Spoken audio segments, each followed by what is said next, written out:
La inteligencia artificial y más concretamente el deep learning se han convertido en una de las tecnologías más disruptivas de la actualidad, capaces de transformar y mejorar muchos de los procesos tradicionales que tienen empresas en diferentes sectores. Mi nombre es Santiago Hernández y en este vídeo vamos a aprender desde cero en qué consiste el deep learning y más particularmente su componente principal, que son las redes neuronales artificiales profundas. Para ello vamos a implementar un caso práctico que nos va a guiar por las diferentes etapas del ciclo de vida de un proyecto de deep learning utilizando como lenguaje de programación Python y aprendiendo cómo funcionan algunas de las librerías más importantes del mundo como son Keras o TensorFlow. Así que sin más, espero que disfrutéis de este vídeo y os dejo con la primera sección.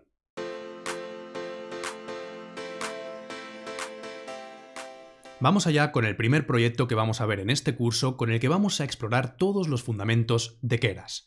Concretamente en este proyecto vamos a abordar uno de los primeros problemas que se resolvió aplicando redes neuronales artificiales profundas y que proporcionó muchísima credibilidad al campo de la inteligencia artificial. Me estoy refiriendo a la clasificación de imágenes. Si lo pensáis en detalle, la clasificación de imágenes no es para nada un problema trivial. De hecho, las técnicas que existían antes de que se utilizase inteligencia artificial pues no acababan de proporcionar muy buenos resultados, y es en el año 2012, en un reto relacionado con la visión artificial, un reto que se denomina ImageNet, como estáis viendo ahora mismo por pantalla, donde se presenta la primera red neuronal artificial profunda que tiene el propósito de clasificar imágenes. En este reto concreto, pues tenemos un conjunto de datos enorme formado por imágenes de más de 1000 categorías, y el objetivo es crear un algoritmo que clasifique esas imágenes en la categoría correspondiente. Las categorías varían en función de lo que aparece en las imágenes. Por ejemplo, si aparece un coche, aparece una persona, aparece un animal, etcétera, etcétera. Hasta 2012, pues utilizaban diferentes técnicas relacionadas, por ejemplo, pues con medir la intensidad de los píxeles y demás, y a partir de 2012 se presenta esta red neuronal que se denomina AlexNet, crea, por decirlo así, un precedente a la hora de clasificar imágenes, y los años posteriores pues ya se empieza a iterar sobre diferentes redes neuronales artificiales hasta llegar al día de hoy, donde la clasificación de imágenes pues es un problema prácticamente resuelto con este tipo de tecnologías. Bueno, para muchos, para que lo sepáis, el año 2012 es el año en el que surge el deep learning, es el año en el que nace esta tecnología, porque bueno, pues los resultados que proporcionó superaron con creces las técnicas que se habían utilizado hasta ese momento, y todo lo relacionado con las redes neuronales artificiales profundas causaron muchísima expectación a nivel mundial. Bien, pues una vez dicho esto, vámonos con nuestro caso práctico, que consiste en clasificar imágenes, en este caso en dos categorías: imágenes en las que aparecen perros e imágenes en las que aparecen gatos. Bueno, puede parecer un problema trivial, pero vamos a ir viendo a lo largo de las siguientes secciones que no lo es. Bueno, más allá de esto, tenéis que tener en cuenta que este ejercicio se va a desarrollar en Google Colaboratory. Ya sabéis que yo os recomiendo este entorno para realizar todos los casos prácticos que vamos a ver a lo largo del curso, y podéis acceder a él de dos maneras. Podéis descargarlo directamente en los recursos que tenéis en el curso. Vais a descargar concretamente un cuaderno o notebook como el que estáis viendo ahora mismo por pantalla. Podéis cargarlo en cualquier aplicación y simplemente pulsando sobre el enlace que aparece arriba del todo a la izquierda os va a llevar pues a Google Colab y exactamente al mismo ejercicio que estáis viendo ahora mismo por pantalla. También podéis iros a los recursos de este curso y pulsar sobre el enlace que os llevará directamente a esta pantalla que veis por aquí. Bueno, una vez que os localicéis en esta pantalla, lo siguiente que vamos a hacer va a ser seleccionar el entorno de ejecución que vamos a utilizar, y concretamente vamos a irnos a cambiar tipo de entorno de ejecución. A vosotros es posible que os aparezcan menos entornos si estáis en la capa gratuita, pero vamos a seleccionar este de aquí, que está tanto en la capa gratuita como en la capa de pago. Este entorno nos indica que vamos a utilizar GPU. Vamos a tener una GPU disponible que va a acelerar muchísimo todos los cálculos y todo el proceso de entrenamiento de nuestras redes neuronales artificiales. Entonces seleccionamos este entorno, le damos a guardar y vamos a darle a conectarnos al entorno. Una vez que se haya conectado el entorno, podemos observar por aquí los recursos que tenemos disponibles, y tenéis que ver que tenéis, pues bueno, una serie de recursos de RAM del sistema, concretamente en torno a 13 GB, tenéis RAM de GPU, vais a tener en torno a 15 GB disponibles, y tenéis por aquí un poco de almacenamiento de disco. Bueno, en principio con la capa gratuita será más que suficiente para realizar pues todas las prácticas del curso. Entonces, una vez dicho esto, vámonos por aquí abajo y vamos a ver qué es lo que tenemos que hacer. Bueno, concretamente lo primero que vamos a tener que hacer es implementar una red neuronal artificial profunda, utilizando por supuesto Keras, y después entrenarla sobre un conjunto de datos de imágenes para que sea capaz después de predecir si en una imagen aparece un perro o aparece un gato. Bueno, cuando abordamos la implementación de una red neuronal artificial profunda utilizando Keras, debemos tener en cuenta los siguientes puntos. Y estos puntos prácticamente hay que tenerlos en cuenta pues independientemente del framework que utilicemos para implementar cualquier técnica de Machine Learning.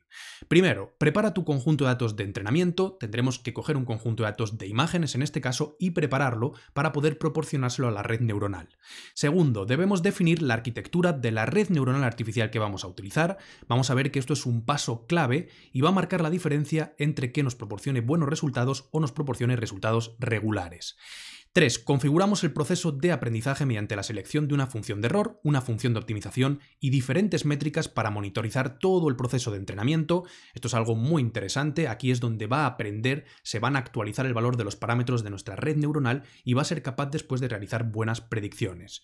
Luego, entrenamos nuestra red neuronal con tu conjunto de datos de entrenamiento mediante el uso de una función fit o de un método fit y realizamos por último predicciones, lo que se denomina inferencia, para nuevos ejemplos que no estaban en los conjuntos de datos de entrenamiento, de los que ha aprendido nuestra red neuronal artificial. Bueno, pues vamos allá, vamos a completar todos estos pasos a lo largo de este tema y vamos a empezar por el primero de ellos, que es importar Keras.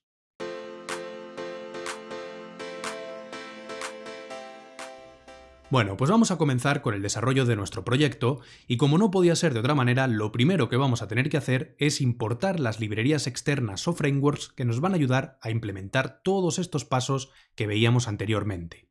Nosotros la principal librería que vamos a estar utilizando es Keras y una de las cosas importantes cuando hablamos sobre la importación de Keras es entender algo que ya mencionábamos en secciones anteriores. Y es que Keras surge con el objetivo de ser una interfaz para frameworks más complejos como por ejemplo TensorFlow. Al principio, Keras tiene la intención de ser multi-backend, es decir, de soportar varios frameworks, entre ellos TensorFlow. ¿Qué es lo que ocurre? Que con el paso de los años, esos frameworks de más bajo nivel, esos frameworks más complejos, empiezan a desaparecer y prácticamente solamente queda uno, o al menos es el más predominante en todo el mundo, que es TensorFlow. Entonces lo que hace Keras es directamente servir como interfaz de TensorFlow e incluso incluirse dentro del framework TensorFlow. Con lo cual, hasta hace muy pocos meses, cuando nosotros queríamos importar Keras, utilizar Keras, lo hacíamos a partir del framework TensorFlow, porque era una parte de este framework. Sin embargo, en los últimos meses, Keras ha decidido dar un giro completo a la implementación de su framework y ha decidido volver otra vez a los orígenes, es decir, volverse a convertir en un framework multi-backend.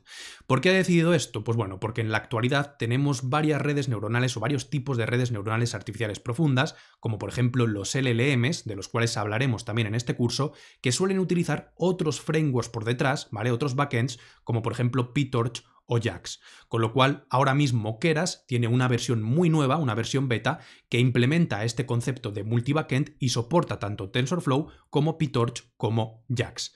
Nosotros vamos a estar utilizando Keras con diferentes backends dependiendo del ejercicio concreto del curso. Entonces, cuando nosotros queremos importar esta última versión de Keras, que os insisto que está en beta y que si utilizamos TensorFlow, como en este caso práctico, es más recomendable utilizar directamente la versión de Keras que está dentro de TensorFlow, pues nosotros lo que tenemos que hacer inicialmente es instalar un paquete nuevo que se denomina Keras Core. Para instalar un paquete nuevo podemos utilizar la herramienta de gestión de paquetes de Python y con esta exclamación podemos instalarlo directamente en nuestro entorno de nuestro Google Colab. Veis que ejecuto esta celda concreta y comienza con la instalación de Keras Core. Bueno, Keras Core, como os digo, es la nueva versión de Keras y ahora nosotros lo que tenemos que indicarle es cuál va a ser el backend, es decir, el framework de bajo nivel, el framework complejo que va a utilizar para implementar todas las redes neuronales que nosotros le digamos a continuación. Podemos seleccionar entre estos tres backends o frameworks que os mencionaba anteriormente y tenemos que hacerlo siempre antes de importar la librería. Por ejemplo, si yo quisiese utilizar PyTorch como framework o backend de bajo nivel, pues simplemente lo que le diría es, oye, modifica esta variable de entorno mediante environ y le digo que utilice el backend torch. Entonces ejecuto esto que estáis viendo por aquí y al modificar esta variable de entorno, cuando yo importo Keras, vais a ver que automáticamente se importa con ese backend nuevo, es decir, para implementar las redes neuronales artificiales que veremos más adelante, utilizará PyTorch como framework de bajo nivel. Bueno, otra opción, como veis por aquí, es utilizar Keras directamente desde el framework TensorFlow, es decir, si el backend que vamos a utilizar es TensorFlow, en lugar de mencionarlo por aquí, que podríamos hacerlo también perfectamente, podemos importarlo directamente desde el framework TensorFlow, que por cierto, pues viene ya instalado por defecto en el entorno del Google Colab. Entonces simplemente le digo que desde TensorFlow me importe Keras y aquí tendríamos dos versiones, por un lado Keras Core, que estaría utilizando el backend Torch, y tendría por aquí Keras, ¿vale?, que estaría utilizando como backend TensorFlow. Bueno, importante, dependiendo del backend que queramos utilizar, si nosotros quisiésemos configurar un nuevo backend, no podemos hacerlo aquí en tiempo de ejecución, tendríamos que venirnos por aquí, tendríamos que reiniciar nuestro entorno, ¿vale?, reiniciar el entorno de ejecución y volver a importarlo cambiando este valor de la variable de entorno. Bien, pues una vez dicho esto, nosotros en este caso práctico concreto vamos a estar utilizando Keras con el backend TensorFlow y por lo tanto yo voy a utilizarlo a partir de esta importación. Es decir, referenciaré este framework Keras con la palabra Keras. Fijaros que lo he importado directamente de TensorFlow con este nombre. No lo voy a utilizar como Keras Core. Quien quiera puede probar a utilizarlo como Keras Core con el backend TensorFlow y vais a ver que todavía da resultados un poquito peores que los que da cuando lo importamos de esta manera porque es una versión beta, ¿vale? Esta que tendríamos por aquí. Bien, una vez que hemos importado Keras desde TensorFlow, lo siguiente que os recomiendo que hagáis es que verifiquéis que efectivamente en vuestro entorno de Google Colab se está utilizando la GPU. Esto es importante porque si no os va a ir muy lento si solamente utilizáis la CPU. Así que vamos a importar por aquí TensorFlow con esta abreviación, TF, y vamos a utilizar una función que viene por defecto, que es GPU Device Name, para ver qué es concretamente lo que está utilizando. Si está utilizando la GPU, debería de aparecer por aquí GPU y un 0, identificando que es el primer dispositivo que va a utilizar. ¿Vale? Por aquí lo veis, que está utilizando efectivamente como dispositivo para ejecutar todo el código que definamos a continuación nuestra GPU. Bien, pues llegados a este punto ya tenemos importado Keras, ya sabemos las diferencias que hay entre importar Keras de una manera o de otra, y lo siguiente que vamos a comenzar a hacer va a ser a preparar nuestro conjunto de datos de entrenamiento.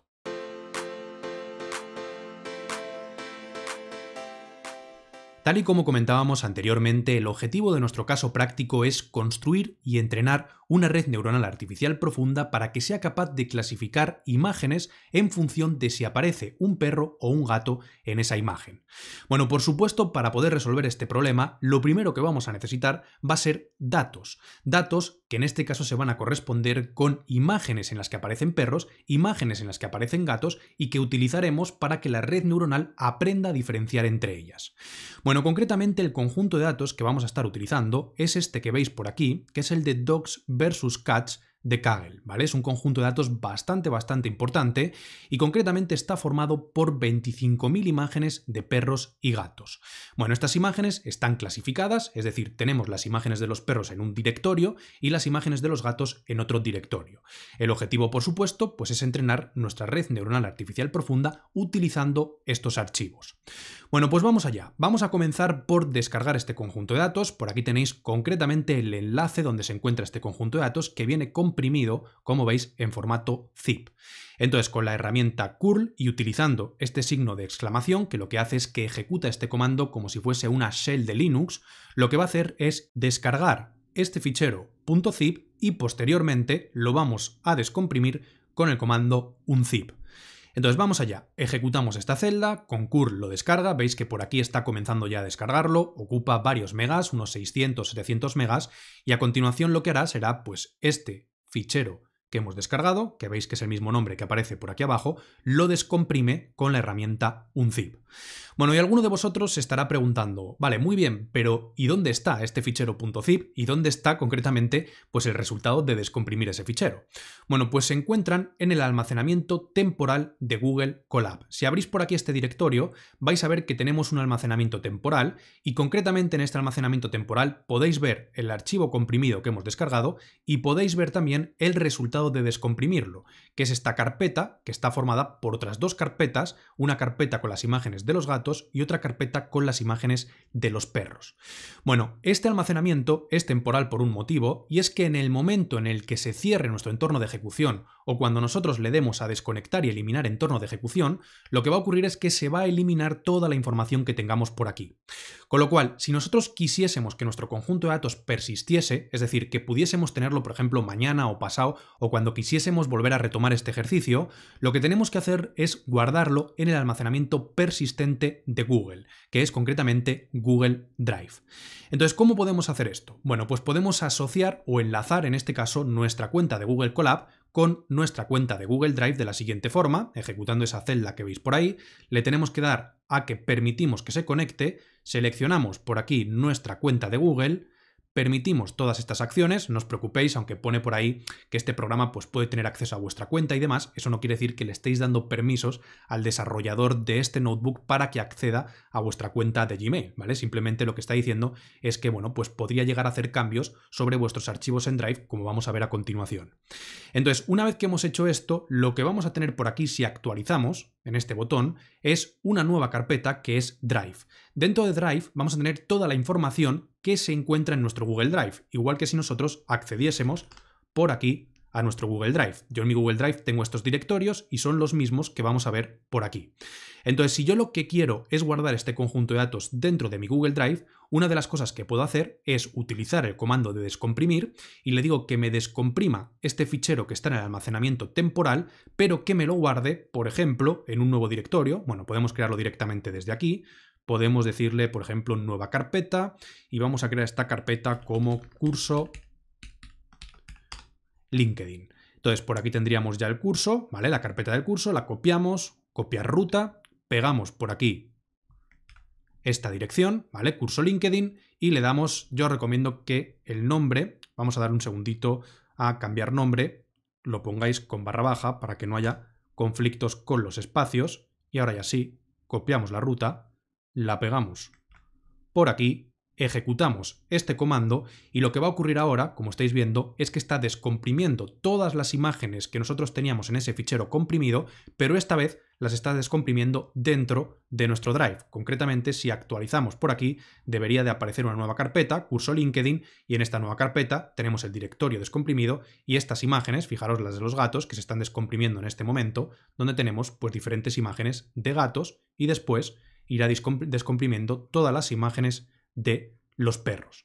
Bueno, pues vamos a esperar a que termine de descomprimirse. Tened en cuenta que este proceso os puede llevar bastante tiempo porque no es lo mismo almacenarlo dentro del almacenamiento persistente que almacenarlo dentro del almacenamiento temporal.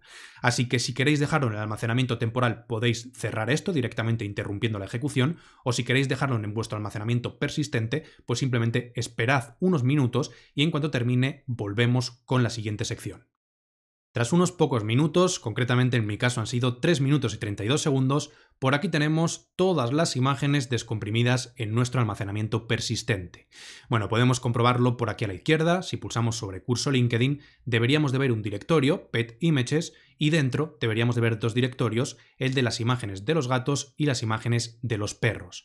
Importante, si os venís a la interfaz gráfica, es posible que no veáis algunos de los directorios, porque como tienen tantos archivos dentro, pues a Google Drive le cuesta un poco renderizar por aquí todas las carpetas, pero de cualquier manera vamos a poder acceder a ellos sin ningún problema.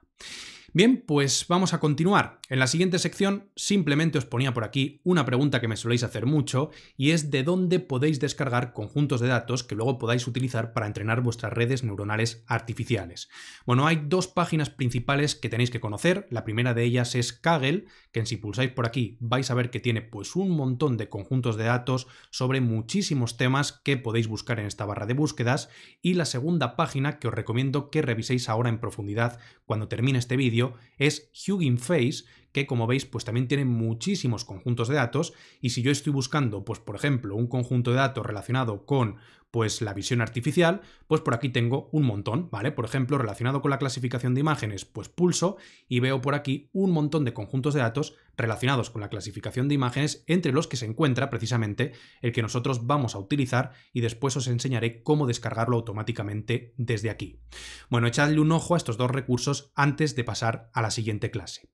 Bien, pues ahora que ya tenemos nuestro conjunto de datos perfectamente descargado, lo siguiente que tenemos que hacer es prepararlo para que podamos pasárselo a nuestra red neuronal artificial profunda.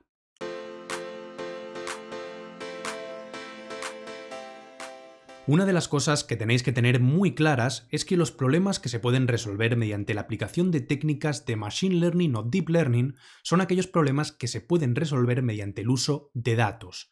Esto quiere decir que los datos van a ser un componente esencial en la resolución de un problema aplicando, por ejemplo, Deep Learning o redes neuronales artificiales profundas. Por eso, gran parte del tiempo cuando nosotros estamos pues enfrentando un problema como este, lo vamos a dedicar pues a trabajar sobre nuestro conjunto de datos.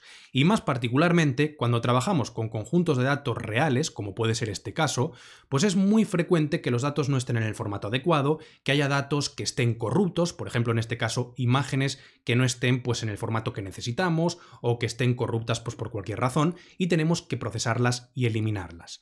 Así que vamos allá, vamos a comenzar a procesar nuestro conjunto de datos y vamos a eliminar, al principio de todo, aquellas imágenes que no estén en el formato adecuado. Entonces, para ello, lo primero que tenemos que hacer es leer nuestros datos. Fijaros que aquí tenemos la ruta de nuestro conjunto de datos, que bueno, pues lo tenemos en dos partes ahora mismo, en el almacenamiento temporal y lo tenemos también en el almacenamiento persistente. Podéis leerlo de cualquiera de las dos partes. Yo os recomiendo que si vais a utilizarlo en el almacenamiento persistente, pues lo leáis del almacenamiento persistente. Así que os venís al directorio donde se encuentra, Pet Images, pulsáis con el botón derecho, le dais a copiar ruta y vamos a poner por aquí que la ruta de nuestro conjunto de datos está dentro de este almacenamiento. Bien, pues una vez que tenemos por aquí seleccionado nuestro conjunto de datos, vamos a comenzar a filtrarlo y a eliminar aquellas imágenes que no estén en el formato adecuado. Concretamente, el formato que nosotros buscamos es JPG y todas aquellas que no sean compatibles con JPG las vamos a eliminar. Así que vamos a comenzar. Bueno, para hacer esto hemos definido esta función que es realmente sencillita, una función filterImages, que lo que va a hacer es lo siguiente. Primero definimos un contador para saber cuántas imágenes hemos eliminado y después vamos a recorrer cada una de las imágenes de estos dos directorios. Si os fijáis, dentro de esta ruta PetImages tenemos dos directorios, que es cat, es decir, gatos, y dog, que sería perro. Entonces le decimos que recorra para estos dos elementos, gato y perro, lo siguiente, ¿vale? Por aquí tendríamos la ruta de nuestro conjunto de datos que hemos definido anteriormente, datasetPath, y por aquí tendríamos el nombre de la carpeta, que va a ser un bucle, primero será gatos y después será perros. Entonces, concretamente, la ruta de la carpeta concreta, primero de los gatos y luego de los perros, será la concatenación de ambas, ¿vale? Es decir, esta ruta más gato o perro. Bien, entonces vamos a ir recorriendo para los elementos que hay en esta ruta que acabamos de definir por aquí arriba, ¿vale? Folder path, cada uno de los elementos que encontramos dentro. Entonces, cada uno de estos elementos se corresponderá con cada una de las imágenes. Entonces, fijaros, para cada una de las imágenes, primero obtenemos la ruta de esa imagen, que sería la ruta anterior del directorio, concatenándole el nombre de la imagen.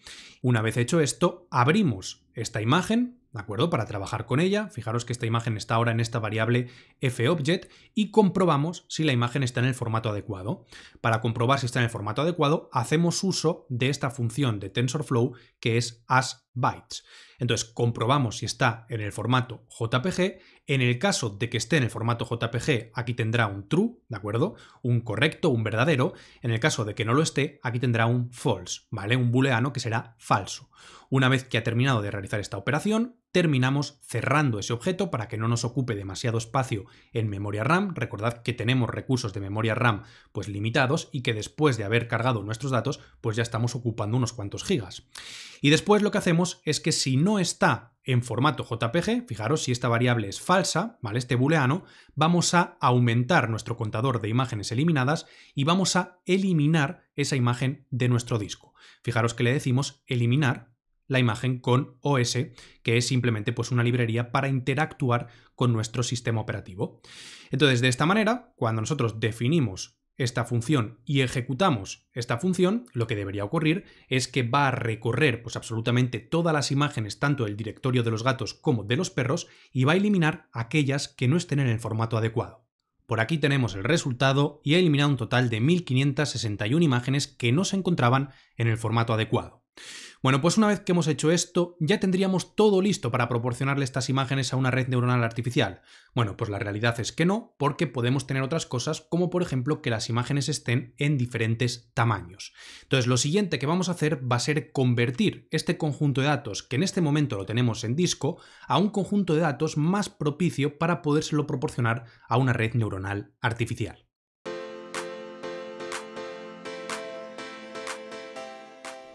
Una de las cosas más importantes que debemos de tener en cuenta cuando implementamos redes neuronales artificiales y cuando preparamos los datos para proporcionárselos a una red neuronal artificial es que todos los ejemplos de nuestro conjunto de datos deben ser del mismo tamaño.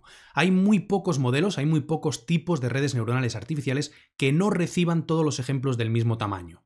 Con lo cual, una vez que hemos limpiado nuestro conjunto de datos para eliminar todas aquellas imágenes pues, que no estaban en el formato que a nosotros nos interesaba, lo siguiente que vamos a tener que hacer es tratar de normalizar el tamaño de los ejemplos de este conjunto de datos. Particularmente estamos hablando de imágenes, así que tenemos que intentar que todas las imágenes tengan la misma resolución. Bueno, entonces vamos primero a explorar si las imágenes de nuestro conjunto de datos tienen tamaños diferentes, es decir, tienen un número de píxeles diferente.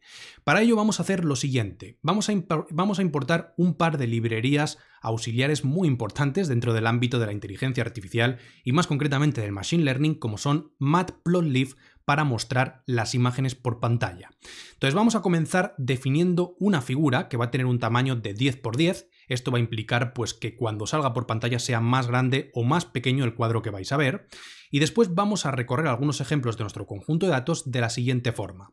Lo primero de todo, seleccionamos por aquí nuestra carpeta donde se encuentran las imágenes de los perros. Fijaros que cojo esta ruta que había definido anteriormente y le concateno con este OS Path Join la carpeta perros. Entonces en esta parte tengo la ruta a esa carpeta. Una vez que tengo la ruta a esta carpeta, lo que voy a hacer a continuación va a ser recorrer 9 ejemplos. Fijaros que listo de este directorio todos los archivos que hay y me quedo con los 9 primeros archivos que se van a corresponder con las 9 primeras imágenes.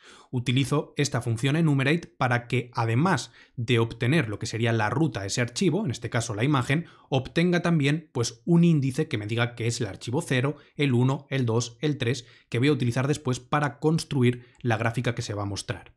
Bien, una vez que tengo esto, tengo que construir la ruta completa de la imagen, porque aquí tengo únicamente el nombre de la imagen, entonces es tan sencillo como concatenarlo a la ruta que había construido anteriormente. Entonces por aquí tendría la ruta completa de la imagen y lo que hacemos es que utilizamos este método imread para leer esta imagen concreta, ¿vale? A partir de su ruta. Entonces ya habría leído esta imagen que tengo en esta variable img y comienzo a representarlas por pantalla. Fijaros, utilizo plt.subplot para indicarle dentro de esta gráfica que vais a ver dónde se va a localizar esta imagen concreta. Esta gráfica va a estar formada por 3 filas y 3 columnas, es decir, va a ser una matriz de 9 elementos de 3×3, donde vamos a tener pues una imagen en la esquina superior, luego otra y así sucesivamente. Y este índice indica dentro de esos 9 elementos dónde se localiza concretamente esta imagen. La primera estará en el elemento 1, la segunda en el 2, en el 3, en el 4 y así hasta el 9. Entonces, una vez que la tengo localizada, ya directamente saco esa imagen por pantalla, le pongo un título, que el título se va a corresponder, como veis, con el tamaño de la imagen, que puedo obtener con este atributo shape, ¿vale? De esta imagen que he leído anteriormente. Si invoco el atributo shape, obtengo su tamaño. Y voy a decirle, pues bueno, su tamaño es tanto por tanto en píxeles. Entonces, una vez que tenemos esto completamente definido, le digo que no quiero que me saque ejes porque no es una gráfica propiamente, estoy simplemente mostrando imágenes, e indico el plt.show para que me muestre absolutamente toda la composición. Entonces vamos a ejecutar esto y vamos a ver qué es lo que obtenemos una vez que lo hemos representado. Bueno, pues efectivamente, por aquí tendríamos las 9 imágenes que se han construido perfectamente y podemos observar cómo nuestras sospechas eran ciertas y las imágenes que tenemos en nuestro conjunto de datos están con tamaños diferentes. Tenemos esta imagen de 375 por 500 píxeles, esta de 500 por 327, esta de 398 por 500 y así sucesivamente. Son imágenes de perros, como podíamos presuponer, pero incluso en el formato, en la forma que vemos representada, podemos, bueno, pues sacar la conclusión de que no tienen el mismo tamaño. Con lo cual tenemos que normalizar el tamaño y para ello vamos a hacer uso de una de las funciones de Keras más interesantes que nos va a permitir no solamente normalizar el tamaño, sino construir un objeto dataset del backend que tengamos por detrás, en este caso el backend es TensorFlow, así que el objeto dataset que vamos a construir es un objeto dataset prefetch de TensorFlow. Si queréis más información sobre ellos, os he dejado por aquí una referencia para que veáis pues exactamente todas sus características, ¿vale? En qué consiste, cuáles son los métodos que tiene, cuáles son los atributos que tiene, etcétera, etcétera. Entonces, para ello vamos a hacer lo siguiente. Primero, vamos a definir un tamaño común para todas las imágenes. En este momento tenemos pues una heterogeneidad enorme de tamaños, así que yo voy a definir uno más o menos aceptable, que es 180 por 180 píxeles. A continuación definimos otro concepto muy interesante, que es el concepto de batch size o tamaño de lote. Esto es algo muy frecuente que se utiliza dentro del Deep Learning y es que para eficientar un poco el procesamiento de imágenes no se van procesando a la hora de entrenarlos y demás una por una, sino que lo que se hace es que se procesan en lotes como si se estuviesen procesando en paralelo, podríamos decir. Entonces, este tamaño de lote, es decir, el tamaño de conjuntos de imágenes que se van a estar procesando al mismo tiempo, es lo que se denomina batch size. Y nosotros podemos utilizar esta función ImageDataSetFromDirectory para construir directamente un conjunto de datos que ya lleva este tamaño de lote incorporado. Nosotros le estamos indicando que el tamaño de lote, para nuestros ejemplos, va a ser de 128. Es decir, va a estar procesando 128 imágenes al mismo tiempo. Entonces, una vez que tenemos definido tanto el tamaño como el tamaño de lote, lo que hacemos es invocamos esta función que os mencionaba anteriormente y le proporcionamos los siguientes argumentos. Por supuesto, tenemos que decirle dónde se encuentra nuestro conjunto de datos. Nuestro conjunto de datos, si recordáis, se encontraba aquí, en Pet Images, entonces le paso datasetPath, que es concretamente donde yo lo había definido. Bien, a continuación tenemos que definir otro argumento muy interesante, que es el Validation Split. Bueno, esto lo vamos a hablar más en detalle en la siguiente clase, pero concretamente aquí lo que le estamos diciendo es que vamos a dejar un 80% de los ejemplos de todo nuestro conjunto de datos para lo que se denomina subconjunto de datos de entrenamiento y un 20% para el subconjunto de datos de validación. Por ahora no os tenéis que preocupar por qué tenemos que dividir este conjunto de datos en varios subconjuntos, simplemente tened en cuenta que este train dataset tendrá el 80% de los ejemplos de nuestro conjunto de datos. Bien, veis que yo le indico que es efectivamente el subconjunto de datos de entrenamiento, ahora vamos a hablar qué es exactamente, le indico por aquí una semilla, esto simplemente es para que cuando vosotros ejecutéis este código realice exactamente las mismas operaciones que va a realizar pues ahora mismo, lo que vais a ver por pantalla, particione por ejemplo pues nuestro conjunto de datos de la misma manera, etcétera, etcétera. Y por aquí abajo lo que tenemos que indicarle por supuesto es el tamaño de las imágenes y también el tamaño del batch size. Entonces vamos a ejecutar esta celda y vamos a ver qué es lo que obtenemos. Por aquí lo tendríamos y nos dice que tenemos concretamente 23.439 imágenes, ¿no? Ficheros que se corresponden con dos clases. Una de las cosas interesantes, que también veremos a continuación, es que esta función automáticamente ya va a clasificar las imágenes en una clase u otra. En este caso sabe que pertenecen a una clase u otra porque están en directorios diferentes. Entonces nos dice que tenemos estas imágenes pues pertenecientes a dos clases y que el total de imágenes que va a utilizar en este conjunto de datos de entrenamiento van a ser 18.752, que sería el 80%. Bueno, además de esto, ha tenido que transformar todas las imágenes con, bueno, pues estas características que mencionábamos por aquí arriba, así que vamos a comprobarlo. Lo que vamos a hacer por aquí va a ser de nuevo representar una figura del mismo tamaño que veíamos anteriormente. Vamos a recorrer nuestro conjunto de datos de entrenamiento, su conjunto de datos de entrenamiento que hemos definido por aquí. La manera de recorrerlo es bastante interesante. Primero tenemos que obtener uno de los batches. Recordad que está dividido en lotes, los ejemplos, lotes de 128, así que con este método take yo puedo decirle que quiero obtener pues un batch, dos batches o el número que vosotros pongáis. Yo le he puesto 1, así que va a obtener un lote, ¿vale? Un batch del conjunto de datos, es decir, 128 ejemplos. Entonces vamos a obtener un lote y después para cada uno de las imágenes, que tendríamos 128, voy a recorrer concretamente 9 imágenes. Entonces vamos allá. Como veis, utilizo de nuevo un bucle for para obtener este índice, que será el que después utilice para representar esa imagen en las diferentes partes de esa matriz que tiene 9 posiciones. Entonces esto es lo mismo que veíamos anteriormente. Por aquí lo que hago es que cojo la imagen, como veis, la transformo en un formato adecuado para que se pueda representar con este método imshow y saco de nuevo como título el tamaño de las imágenes. Vamos a representarlas, a ver qué es lo que obtenemos en este caso concreto. Por aquí tenemos el resultado y podemos observar que todas las imágenes, independientemente de que aparezca un perro o aparezca un gato, pues tienen el mismo tamaño, que es 180 por 180 píxeles. Con lo cual, este cambio de tamaño que indicábamos por aquí ha funcionado correctamente. Bien, pues más allá de esto, lo que quería que hiciésemos es ver un poquito en qué consiste este conjunto de datos Train Dataset. Por aquí os he dejado una explicación también para que juguéis ahora cuando termine este vídeo, y lo único que quiero hacer con vosotros es que entendamos que este conjunto de datos, como mencionábamos anteriormente, está formado por batches, es decir, lotes. Concretamente 147 lotes que estarán formados a su vez por 128 imágenes, cada uno de estos lotes. Si yo obtengo el primer lote con este método take que veíamos anteriormente y lo saco por pantalla, lo que tenemos que observar es un conjunto de arrays, fijaros, un conjunto de matrices que representan cada una de las 128 imágenes que hay en este lote, concretamente la intensidad de los píxeles de estas imágenes, y luego también algo muy interesante y es una etiqueta, un valor que es 0 si en esa imagen aparece un gato o 1 si en esa imagen aparece un perro.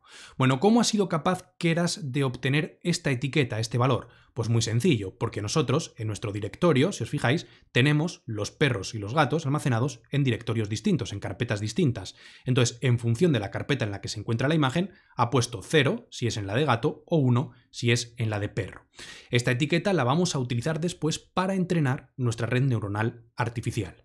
Bueno, por aquí tenéis algunas cosas más interesantes, por ejemplo, el número de imágenes que hay en cada uno de los batches y las etiquetas concretas que hay en el batch, que podéis verlo pues más en detalle, y también podéis mostrar con esta función que es prácticamente igual que la que veíamos anteriormente, pues un conjunto de imágenes, concretamente 9 imágenes, con las etiquetas que tienen asociadas, que debería de ser, pues como os mencionaba anteriormente, 0 si es un gato y 1 si es un perro. Por aquí lo tenéis y podemos ver cómo aparece efectivamente un 0 si aparece un gato en la imagen y un 1 si aparece un perro, ¿vale? 1, 1, 0 y así sucesivamente. Bien, pues ya tenemos nuestro conjunto de datos perfectamente listo para proporcionárselo a nuestra red neuronal artificial profunda, y antes de comenzar a definir la arquitectura de nuestra red neuronal, quiero hablaros de otro tema muy interesante y es por qué tenemos que dividir nuestro conjunto de datos en diferentes subconjuntos.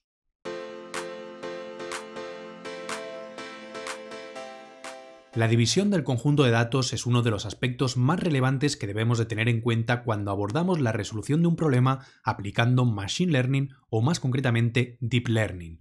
Normalmente el conjunto de datos original lo vamos a dividir en 3 subconjuntos. El primero de ellos es el subconjunto de entrenamiento, que suele denominarse Train Dataset. Normalmente contiene aproximadamente entre el 60 y el 80% de los datos originales. Esto va a depender un poco del tamaño que tenga nuestro conjunto de datos original.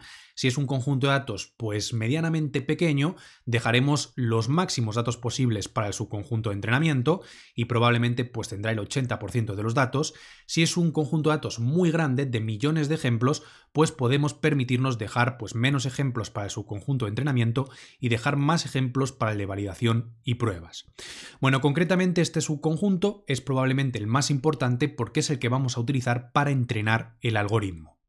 Bien, además de este subconjunto, vamos a tener 2 subconjuntos adicionales, que es el subconjunto de validación, que va a contener pues en torno al 10-20% de los datos, de nuevo dependiendo del tamaño de nuestro conjunto de datos original, y que vamos a utilizar para validar, fijaros, el comportamiento del algoritmo durante el proceso de entrenamiento.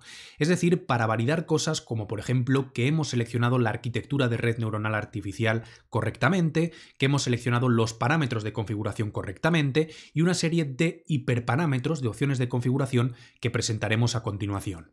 Bueno, además de este subconjunto de validación, tenemos un último subconjunto, que es el subconjunto de pruebas, que contiene también entre el 10 y el 20% de los datos originales y que vamos a utilizarlo para evaluar el comportamiento del algoritmo final, es decir, una vez que hemos terminado el proceso de entrenamiento. Fijaros, su función es determinar si el modelo se comporta correctamente para ejemplos que no ha visto nunca, ni siquiera durante el proceso de validación que hemos realizado durante el proceso de entrenamiento con el subconjunto de validación. Bueno, alguien se puede estar preguntando por qué es importante realizar esta división.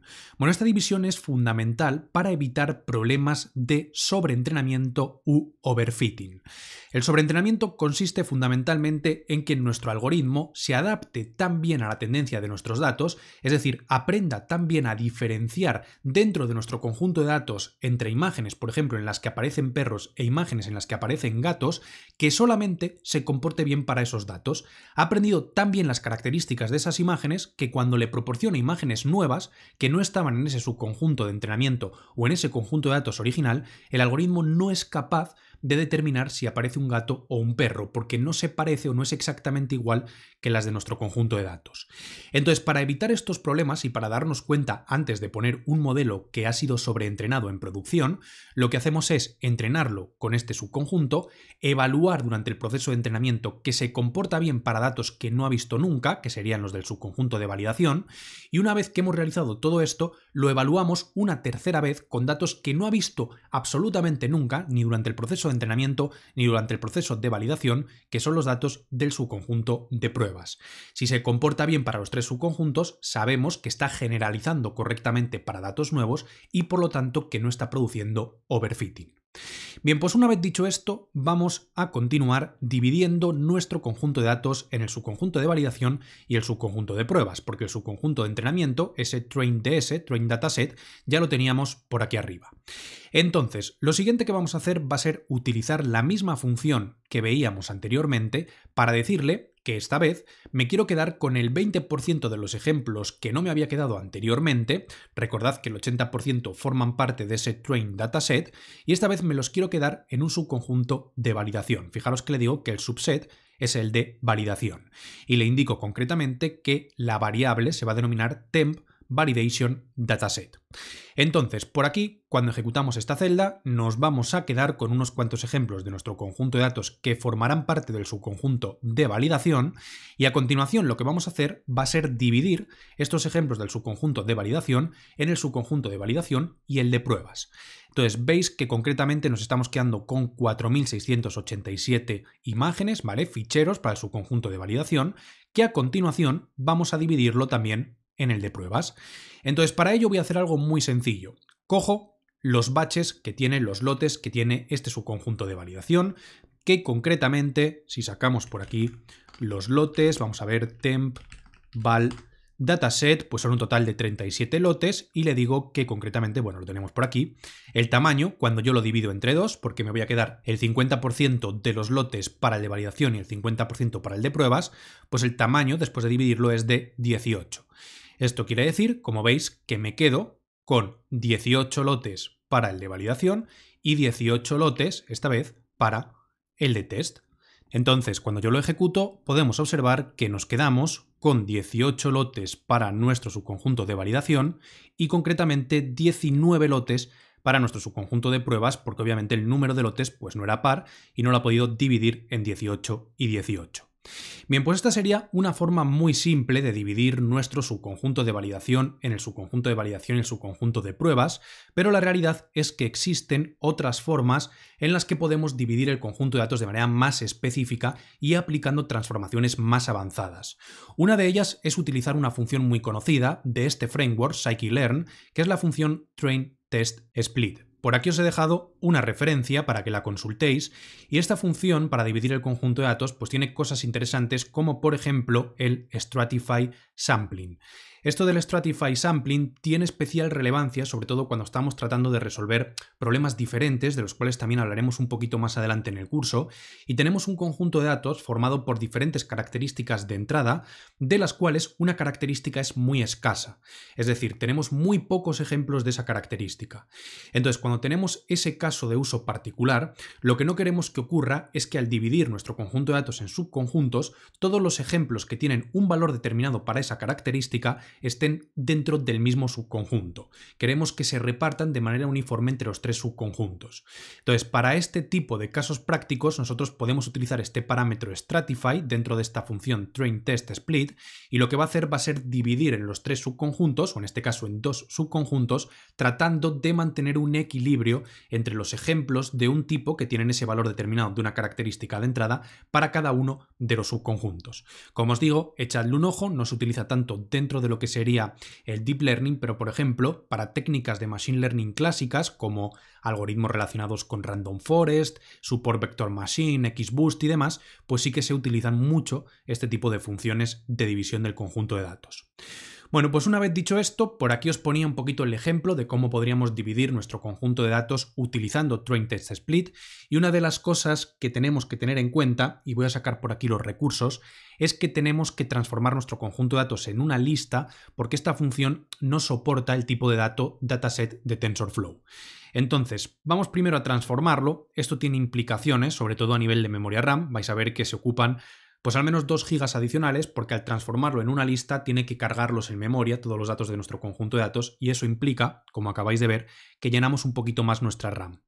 Más allá de esto, la división es muy sencilla. Una vez que hemos transformado este temp val dataset en una lista, simplemente utilizando esta función list que viene por defecto en Python, utilizamos el método trainTestSplit, le pasamos el conjunto de datos que queremos dividir, el porcentaje, que sería 50% para que formen parte del subconjunto de validación y 50% para que formen parte del subconjunto de pruebas, y si queremos pues una semilla para que haga siempre la división de la misma forma. Entonces ejecutamos esto y tan sencillito como esto tenemos en el subconjunto de validación 18 batches y en el subconjunto de pruebas tendríamos 19 batches. Ya veis que funciona exactamente igual, con la diferencia de que tendríamos parámetros adicionales a la hora de dividirlo. Bueno, pues ahora ya sí tenemos nuestro conjunto de datos dividido en 3 subconjuntos: entrenamiento, validación y pruebas, y estamos completamente listos para comenzar con la definición de nuestra red neuronal artificial y el entrenamiento.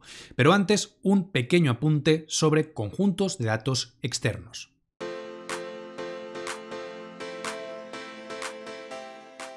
Todo lo que hemos visto en secciones anteriores es cómo preparar un conjunto de datos desde cero.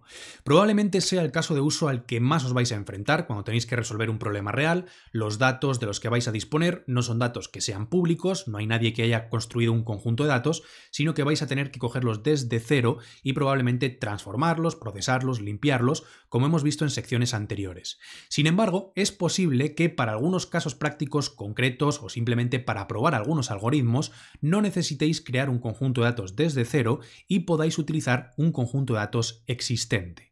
Para este caso práctico concreto, os mencionaba anteriormente que en algunas de las páginas más comunes para descargar conjuntos de datos, como son por ejemplo Hugging Face, disponíamos de un conjunto de datos preparado de imágenes de perros y gatos que está ya también etiquetado.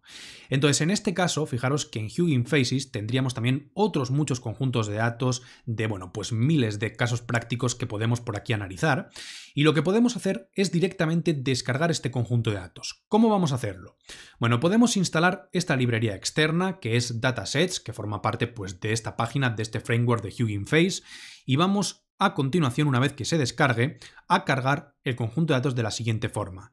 Importamos de datasets esta función loadDataset y tenemos que indicar a continuación cuál es el conjunto de datos que queremos importar. Fijaros que esto lo podemos sacar directamente desde la página de Hugging Face copiándolo por aquí arriba.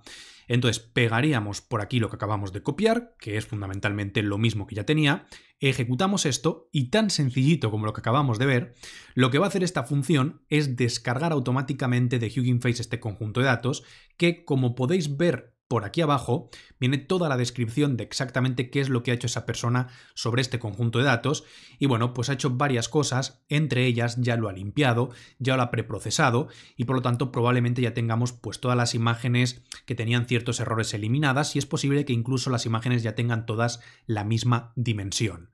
Entonces, una vez que termine de descargarlo, nosotros podríamos trabajar con este conjunto de datos que ya estaría preprocesado y aplicarle pues exclusivamente los procesamientos más particulares que nosotros requiriésemos para la red neuronal que definiésemos. Fijaros que por aquí tendríamos el objeto, donde me dice que hay un total de 23.410 ejemplos y tendríamos tanto la imagen como las etiquetas. Bueno, esto era simplemente un apunte para que vieseis cómo podemos descargar pues, conjuntos de datos externos, y lo que vamos a hacer nosotros a continuación va a ser continuar con nuestro caso práctico. Vamos a continuar con el dataset que hemos definido previamente, con esa separación que hemos hecho del train dataset, val dataset y test dataset, y vamos a hacerlo definiendo nuestra red neuronal artificial.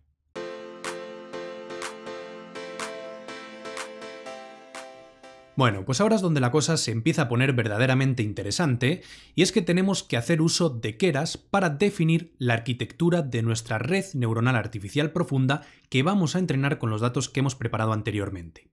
Entonces, tal y como podéis observar en la definición que aparece a continuación, el bloque básico que utiliza Keras para definir la red neuronal es la layer o capa. Es decir, vamos a ir definiendo nuestra red neuronal en base a diferentes capas que tendrán diferentes neuronas. La red neuronal estará formada por diferentes capas que a su vez contendrán neuronas, y el número de neuronas se corresponde con el primer parámetro que se le proporciona a la capa, ¿vale? Este parámetro que veis por aquí abajo. Bien, vamos a comenzar definiendo una arquitectura muy sencilla que se corresponde con una red neuronal artificial densamente conectada, lo que quiere decir que todas las neuronas de una capa estarán completamente conectadas con las neuronas de la siguiente capa. La primera capa de nuestra red neuronal artificial estará formada por 384 neuronas, la segunda por 256 neuronas, la tercera por 128 neuronas y la última está formada por una neurona. Obviamente, la última capa siempre la determina el número de clases que queremos predecir. En este caso estamos prediciendo entre dos clases, es decir, esto es clasificación binaria, lo que quiere decir que en la última capa de nuestra red neuronal tiene que haber una única neurona. Si estuviésemos realizando una predicción clasificando imágenes, por ejemplo, en 10 clases diferentes, tendríamos 10 neuronas en la última capa y utilizaríamos también una función de activación distinta, como vamos a ver a continuación. Bueno, si queréis ver una representación gráfica de manera intuitiva de lo que nosotros vamos a construir, podéis pinchar por aquí y aquí podéis ver pues más o menos una representación de lo que nosotros tendríamos, ¿vale? Podéis poner diferentes neuronas por cada una de las capas, pero fundamentalmente pues imaginad que aquí tenemos 384 neuronas, aquí 256, aquí 128 neuronas y por aquí la última neurona que realiza la predicción. Como veis, es una red neuronal densamente conectada porque la salida de las neuronas de una capa van o se conectan a todas las neuronas de la siguiente capa. Bien, pues una vez dicho esto, vamos allá con la definición. Fijaros, importamos este componente layers de Keras y vamos a comenzar por definir las dimensiones de los datos de entrada, es decir, la forma que tienen las imágenes que le vamos a proporcionar. Concretamente, la dimensión de nuestras imágenes es 180 por 180 por 3, porque está en RGB.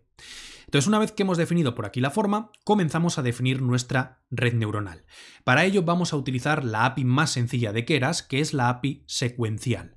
Vais a ver que se llama secuencial porque vamos a ir definiendo las capas de nuestra red neuronal de manera secuencial, ¿vale? Tal y como indica su nombre.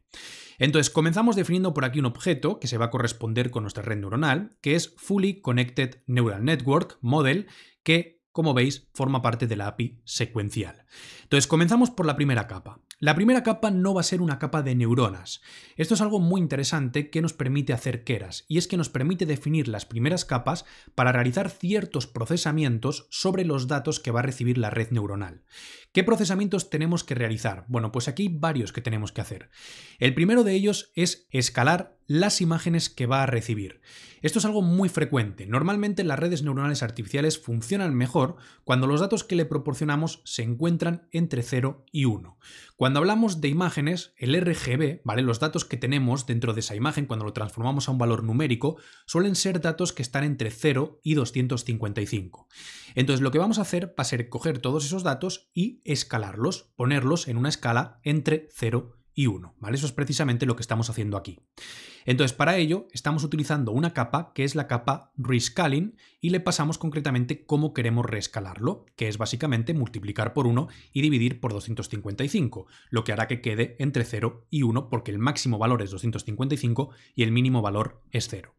Bien, además de eso, tenemos una capa inicial, que esto simplemente es una capa de entrada que indica cómo es la forma de entrada de los datos, que ya hemos dicho anteriormente que es 180 por 180 por 3, ¿vale? ¿Veis? Input shape. Entonces recibimos los datos con esa forma, le aplicamos el escalado a los valores de nuestras imágenes y a continuación tenemos que hacer una cosa importante y es estirar, por decirlo así, aplanar nuestras imágenes. Nuestras imágenes ahora mismo vienen en forma de matriz de 180 por 180 por 3, pero como la primera capa es una capa densa, es decir, es como si fuese un vector en lugar de una matriz, tenemos que aplanar, tenemos que convertir esa matriz en un vector. Lo único que va a hacer va a ser coger todos esos datos y estirarlos, ponerlos como todos en fila. Entonces, para ellos utilizamos esta capa flatten, que de nuevo no tiene parámetros propiamente del modelo, sino que lo que hace simplemente es transformar los datos. Bueno, pues una vez que hemos aplicado estas primeras capas, ahora ya sí viene lo interesante y comenzamos a definir las capas de neuronas. Estas capas de neuronas se caracterizan por una cosa muy importante y es que tienen parámetros del modelo. Los parámetros del modelo son concretamente las variables que se van a ir actualizando durante el proceso de entrenamiento. Es como si fuese la memoria de la red neuronal. Cuando nosotros lo entrenamos con ese conjunto de datos de imágenes, lo que hacemos es actualizar los valores de los parámetros del modelo tratando de encontrar cuál es el valor óptimo para que después, cuando le pase una imagen nueva, utilizando ese valor de los parámetros, sea capaz de predecir si aparece en este caso un gato o un perro. Entonces, para ello definimos una primera capa que tiene, como veis, 384 neuronas. Es una capa densamente conectada, lo que quiere decir, como os mencionaba anteriormente, que todas estas neuronas, la salida se conectará o servirá de entrada para todas las neuronas de la siguiente capa. Y utilizamos una función de activación que es la función ReLU. La función de activación es una función matemática que forma parte del cálculo que realizan cada una de estas neuronas sobre la entrada que reciben para producir la salida que servirá de entrada para las neuronas de la siguiente capa. Bueno, no es muy importante ahora mismo que entendáis exactamente cómo funciona, pero sí es importante que sepáis que la que más se suele utilizar es esta función ReLU. Entonces, por aquí añadiríamos la primera capa densamente conectada, añadiríamos la segunda capa densamente conectada con 256 neuronas y función de activación ReLU, y la tercera capa densamente conectada con 128 neuronas y la función de activación ReLU. Y por último, tendríamos una última capa, que sería la output layer de nuestra red neuronal artificial, que como decíamos está formada por un número de neuronas que depende de las clases que queramos predecir. En nuestro caso, al ser dos clases, clasificación binaria, tenemos una única neurona y aquí sí utilizamos una función de activación para clasificación binaria, que sería la función sigmoide, ¿vale? Siempre utilizamos esta, y una función de activación para clasificación multiclase, si quisiésemos predecir varias clases, que es la función softmax, como estáis viendo ahora mismo por pantalla, ¿vale? Tendríamos que poner aquí softmax en el caso de que fuesen pues dos o más clases. Bien, pues una vez dicho esto, vamos a cerrar esto por aquí y vamos a definir nuestra red neuronal. ¿Vale? Por aquí tendríamos ya perfectamente definida nuestra arquitectura y podemos ver un resumen utilizando este objeto, fcnnModel, y sacando este método summary. Entonces podéis observar que efectivamente tenemos estas dos capas iniciales que no tienen parámetros, ¿vale? Porque son capas que transforman los datos, y tendríamos después ya 4 capas que sí que tienen parámetros, cuantas más neuronas, más parámetros del modelo, lógicamente, por aquí lo veis, hasta llegar al final donde tenemos simplemente 129 parámetros. El total de parámetros de nuestra red neuronal artificial es este que tenéis por aquí. Bien, pues una vez definida nuestra red neuronal, vamos a explorar un poquito los elementos. Vamos a comenzar, por ejemplo, viendo cuáles son las capas. Fijaros que podéis acceder a las capas concretamente con este atributo layers y por aquí tenéis una lista con todas las capas. Si yo accedo, por ejemplo, a la hidden layer, vamos a ponerle 2, que sería concretamente esta capa que tendríamos por aquí. Recordad que la primera capa, que sería simplemente la capa de entrada, esta que tendríamos aquí, la input, se denomina input layer y después todas estas capas se denominan hidden layers. Estas capas de escalado realmente pues no las tendríamos en cuenta, ¿vale? En la representación porque no hacen nada, no tienen parámetros. Entonces tendríamos por aquí probablemente la primera hidden layer, la segunda hidden layer, capa oculta, tercera capa oculta y por último la output layer, ¿vale? La capa de salida. Entonces, por aquí vamos a considerar que tendríamos la segunda hidden layer, que sería pues 0, 1 y 2, sería nuestra primera capa densamente conectada, formada por 384 neuronas, y vamos a acceder a ella. Por aquí la tendríamos y vamos a sacar por aquí de nuestra hidden layer, realmente sería la hidden layer 1, vamos a dejarlo como hidden layer 1, por lo que os decía anteriormente. Vamos a sacar tanto, por un lado, los pesos, los parámetros, como ese término bias, que forma parte también de los parámetros, que tampoco es necesario que comprendáis, pero es un poquito para que veáis cómo están inicializados. El valor de estos parámetros, ¿vale? Estos serían los valores, tanto estos como los bias que tenemos por aquí abajo, son los valores que se van a ir actualizando durante el proceso de entrenamiento. Lo que hace inicialmente cuando nosotros definimos nuestra red neuronal es inicializar estos parámetros de manera completamente aleatoria. Este valor es aleatorio. Si yo ahora mismo trato de realizar una predicción, la predicción que me dará mi red neuronal que acabo de definir es una predicción aleatoria porque estos valores, pues ya te digo, que no están alineados con el conjunto de datos de entrenamiento que nosotros tenemos. Entonces, ahora que ya sabemos un poquito cómo definir nuestra red neuronal artificial, lo siguiente que vamos a hacer va a ser configurar algunos parámetros para el entrenamiento y comenzar con el propio entrenamiento.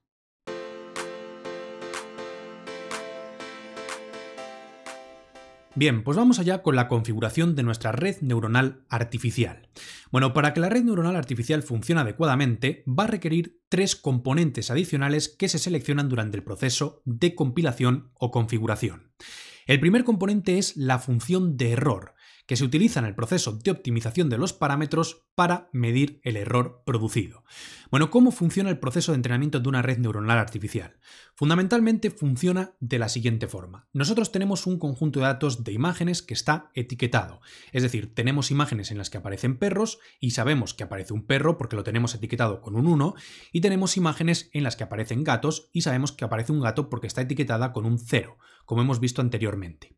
Entonces, cuando nosotros queremos entrenar una red neuronal, lo que vamos a hacer es proporcionarle estas imágenes sin la etiqueta, es decir, le proporcionamos una imagen de un perro y vemos a ver qué es lo que predice nuestra red neuronal. Si predice, por ejemplo, un 0, que quiere decir que aparece un gato en esa imagen, entonces quiere decir que se está equivocando. ¿Y cómo calculamos esa equivocación? Pues la calculamos con lo que se llama una función de error.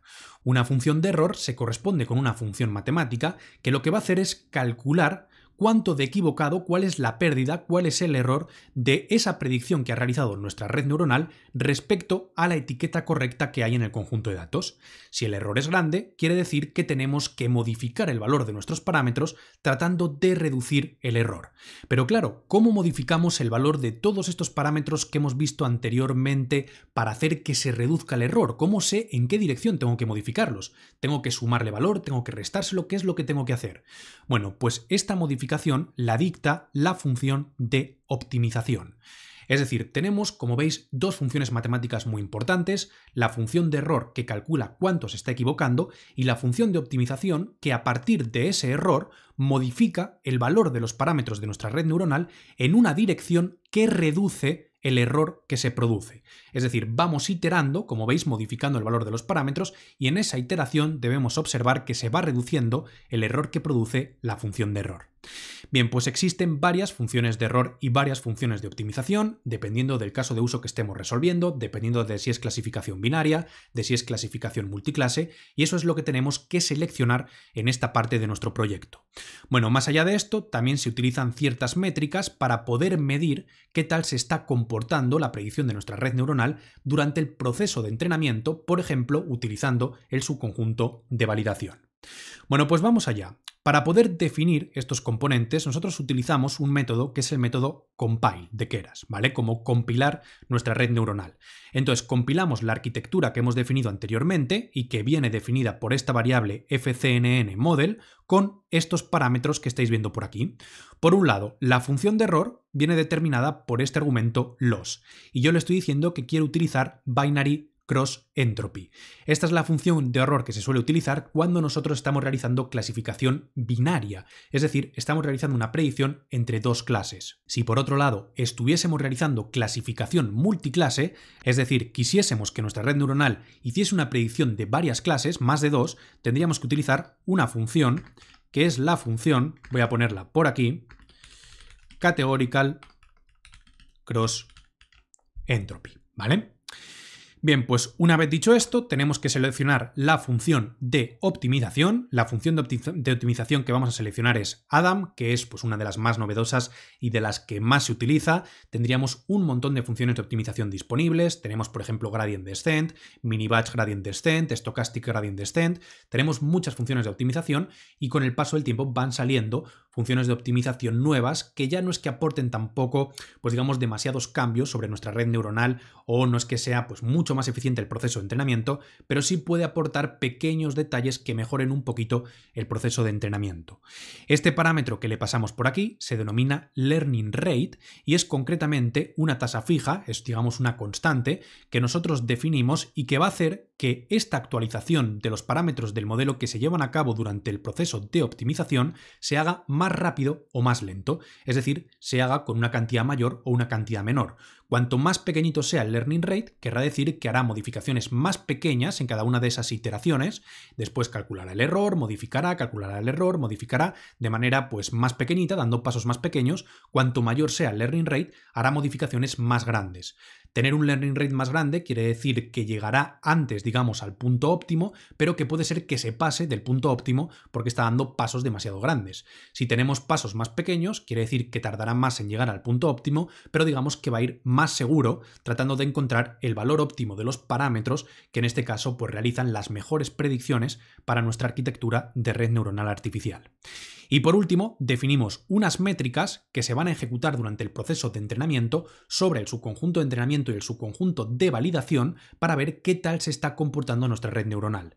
En este caso, yo estoy utilizando una métrica que es el accuracy. Vosotros podéis utilizar cualquier otra, pero para que lo tengáis en cuenta, si nosotros ponemos por aquí accuracy, que en español sería exactitud, y ponemos, vamos a poner algo como Keras, podéis ver exactamente en qué consiste esta métrica y qué va a calcular. En definitiva, nos calcula pues una buena tasa de relación falsos positivos, verdaderos positivos, y nos dice qué tal se está comportando nuestra red neuronal respecto a nuestro subconjunto de validación a la hora de clasificar esas imágenes como imágenes en las que aparece un perro o imagen en la que aparece un gato, también considerando las etiquetas que teníamos en el conjunto de datos. Un accuracy bajo querrá decir que está clasificando muy mal respecto a las etiquetas de nuestro conjunto de datos. Un accuracy alto quiere decir que está clasificando muy bien y que prácticamente los resultados de la red neuronal coinciden con las etiquetas que tenemos en nuestro conjunto de datos de entrenamiento. Bien, pues una vez dicho esto, vamos a volver a nuestro ejercicio y vamos a ejecutar esta celda que tenemos por aquí. Ya tendríamos correctamente compilada nuestra red neuronal y lo siguiente que tenemos que hacer es entrenarla.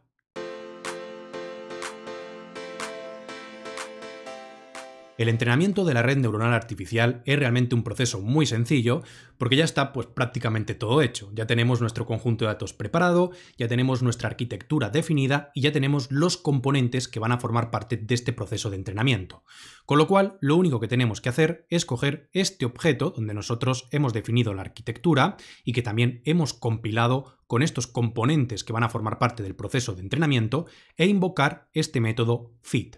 Bien, ¿qué tenemos que proporcionarle para el proceso de entrenamiento? Pues por supuesto los datos que tiene que utilizar pues para actualizar los parámetros del modelo, que sería en este caso el subconjunto de entrenamiento. Tenemos que pasarle por aquí un valor muy importante que son los epochs. ¿Qué quiere decir un epoch? Bueno, los epochs son concretamente las vueltas que va a dar sobre todos los ejemplos de nuestro conjunto de datos durante el proceso de entrenamiento. Es decir, en este caso va a dar 10 vueltas sobre todos los datos que tenemos en nuestro conjunto de datos. Si yo pusiese un epoch, dará una única vuelta sobre todos los ejemplos del subconjunto de datos de entrenamiento. Entonces vamos a decirle que dé 10 vueltas, ¿vale? 10 epochs, aunque lo normal, como vamos a ver después, sería poner un poquito más, también depende un poco del caso de uso específico. Y por último, le pasamos el subconjunto de validación. Esto es algo muy interesante. Podemos pasarle con Keras el subconjunto de datos de validación para que vaya haciendo pruebas en cada uno de los epochs, ¿vale? Cada vez que recorra los datos y pueda sacarnos pues qué tal se va comportando nuestra red neuronal durante ese propio proceso de aprendizaje para que podamos detenerlo en el caso de que, bueno, pues queramos hacerlo porque estén empeorando los resultados. Después, el resultado lo vamos a almacenar en esta variable history que nos va a servir para después evaluar un poquito qué tal se ha comportado. Así que vamos allá, ejecutamos por aquí esta celda y como veis comienza con el epoch 1.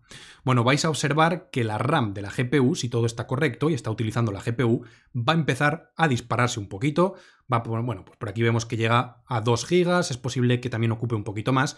Cuando compliquemos un poco la arquitectura que estáis viendo, pues desde luego ahí vais a ver que se multiplica por bastante más.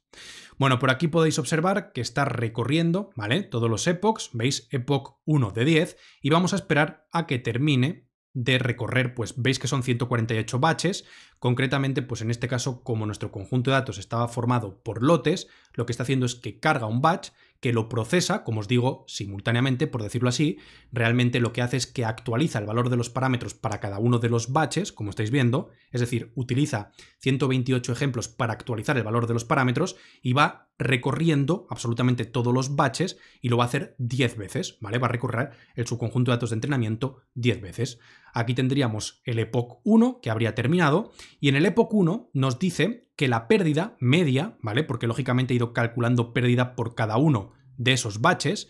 Fijaros, nos dice que la pérdida ha sido de 2.58, el accuracy, más o menos podríamos decir la precisión de la clasificación, ha sido de un 51%, que no es muy buena, para dos clases es prácticamente aleatoria. Y por aquí tendríamos la pérdida en el subconjunto de validación, 0.7, y el accuracy en el subconjunto de validación. Lo ideal, si todo está correcto, es que a medida que avanza el proceso de entrenamiento, vaya reduciéndose la pérdida, el error que produce, y vaya aumentando el accuracy, ¿vale? La precisión con la que realiza esa clasificación. Así que sin más, vamos a esperar a que llegue a 10 epochs y volvemos.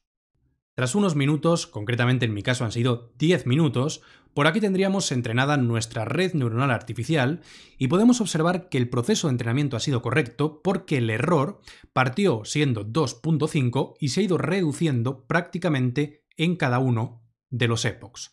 Bueno, es posible que en alguno de ellos pues veáis que no se reduce, esto es algo normal, pero la tendencia siempre tiene que ser que el error se reduzca. Al mismo tiempo, el accuracy sobre el subconjunto de entrenamiento tiene que ir aumentando, que es efectivamente lo que está haciendo. Bien, más allá de esto tenemos por aquí los datos sobre nuestro subconjunto de datos de validación. Esto es muy interesante porque tened en cuenta que el conjunto de datos de entrenamiento, el subconjunto de entrenamiento, lo estamos utilizando para entrenarlo, con lo cual es posible que esté aprendiendo únicamente a clasificar las imágenes que aparecen aquí. Entonces, en cada uno de los epochs validamos que efectivamente para imágenes que no ha visto nunca, las que se encuentran en su conjunto de validación, también se está comportando correctamente. Aquí podemos ver cómo para el subconjunto de validación, pues más o menos también el error se va reduciendo más o menos al cabo del tiempo, ¿vale? Es una tendencia y eso quiere decir que es pues correcto, ¿vale? Igual que la accuracy debería de ir aumentando la exactitud a medida que avanzamos en el número de epochs. Bueno, nosotros podemos sacar todo esto de manera gráfica con esta variable history que teníamos por aquí arriba y que está almacenando concretamente el valor de los parámetros del modelo después del entrenamiento, la lista de epochs llevado a cabo y un diccionario con el error producido en cada epoch. Entonces, si sacamos por aquí lo que estáis viendo, que simplemente lo que estamos haciendo es transformar history en un data frame de pandas y estoy sacando por pantalla los diferentes errores representados para cada uno de los epochs. Entonces aquí podemos observar que la tendencia efectivamente es que el error en el subconjunto de entrenamiento se reduce, el accuracy en el subconjunto de entrenamiento aumenta, el error en el subconjunto de validación se reduce, ¿vale? En tendencia, y el accuracy en el subconjunto de validación aumenta. Estas son las tendencias que debemos de ver en un entrenamiento adecuado. Bueno, aún así nosotros podemos ver por aquí que pues el accuracy no es muy bueno, una precisión de un 62% no es que sea demasiado buena y el error probablemente todavía podía seguir bajando más. Eso quiere decir que podemos seguir iterando, podemos seguir entrenando nuestra red neuronal y podemos hacerlo incluso sin tener que volver a ejecutar todo el ejercicio. Simplemente ejecutando esta celda otra vez, por ejemplo, si le digo que ejecute el entrenamiento para una época adicional, lo que va a ocurrir es que va a ejecutarlo sobre el valor de los parámetros que tiene ya después del entrenamiento anterior. Fijaros cómo el error parte del valor que tenía anteriormente y el accuracy también está partiendo del valor que tenía pues, en el entrenamiento que hemos visto anteriormente. Por aquí tendríamos los resultados y bueno, pues podríamos seguir iterando, ¿vale? Vosotros si queréis podéis dejarlo pues 10 epochs más o 15 epochs más y ver exactamente hasta qué porcentaje de precisión podría llegar, o más bien de exactitud, podría llegar nuestra red neuronal artificial. Bien, pues una vez visto esto, que es el proceso de entrenamiento y que ahora vamos a ver cómo mejorar también esta exactitud, no os preocupéis, un poquito más adelante en este tema, lo que vamos a hacer a continuación, que es algo que probablemente os estaréis preguntando, es, por un lado, cómo puedo guardar ese modelo entrenado y por otro lado, cómo puedo realizar predicciones para nuevas imágenes que yo reciba.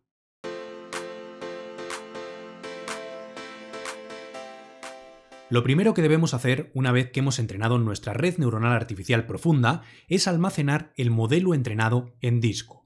Tened en cuenta que no tendría ningún sentido que siguiésemos trabajando con este objeto, FCNN Model, porque si en algún momento, pues por ejemplo, se interrumpe nuestro entorno de ejecución, vamos a perder el valor de los parámetros que tanto nos ha costado obtener durante este proceso de entrenamiento, invirtiendo pues mucho tiempo y recursos computacionales. Con lo cual, vamos a ver qué opciones tiene Keras para almacenar nuestro modelo entrenado en disco. Bueno, la realidad es que Keras tiene muchas opciones, os he dejado por aquí un enlace que podéis consultar sobre las diferentes opciones, pero nosotros vamos a utilizar probablemente la más popular, que nos va a almacenar en disco tanto la arquitectura del modelo como los parámetros entrenados del modelo, los hiperparámetros que hemos seleccionado, cosas como por ejemplo la función de error, la función de optimización, el número de epochs, etcétera, etcétera, y las métricas también que se han obtenido durante el proceso de entrenamiento, es decir, la pérdida, por ejemplo, y el accuracy. Bueno, para poder guardar el modelo es tan sencillo como coger el objeto donde tenemos nuestra red neuronal compilada e invocar el método save. Bueno, aquí sí que os recomiendo que pongáis una ruta dentro de vuestro almacenamiento persistente. Si lo guardáis tal cual, se va a guardar en el almacenamiento temporal y si se reinicia el entorno vais a perder también los datos. Así que dentro, por ejemplo, de vuestro drive, donde vosotros queráis, yo por ejemplo lo voy a guardar dentro de curso LinkedIn, copiáis la ruta y ponéis por aquí esta ruta con el nombre del directorio donde se va a almacenar el modelo, que es modelo FCNN Cats vs Dogs. Ejecutamos esta celda, esto no debería de llevarnos mucho tiempo, ahí lo tendríamos y se debería de crear dentro de nuestra carpeta curso LinkedIn, aquí lo tendremos, un directorio modelo FCNN Cats vs Dogs. Bueno, si ahora nosotros lo que queremos es recuperar ese modelo entrenado para realizar predicciones, que es lo que vamos a ver en la siguiente clase, lo único que tenemos que hacer es, por aquí definimos un objeto, FCNN Model Disk, y le digo con keras.models, load model, es decir, carga el modelo. ¿De dónde tienes que cargarlo? Pues de esta carpeta, copiar ruta, donde lo he almacenado previamente. Lo pego por aquí, lo ejecuto y tan sencillito como estamos viendo, lo que va a hacer esta sentencia de código es cargar el modelo completamente entrenado de disco. Bien, pues ahora que ya tenemos nuestro modelo almacenado en disco y además lo hemos cargado en este objeto FCNN Model Disk, vamos a ver cómo podemos realizar predicciones para nuevos ejemplos que no se encontraban ni en el subconjunto de datos de entrenamiento ni en el subconjunto de datos de validación.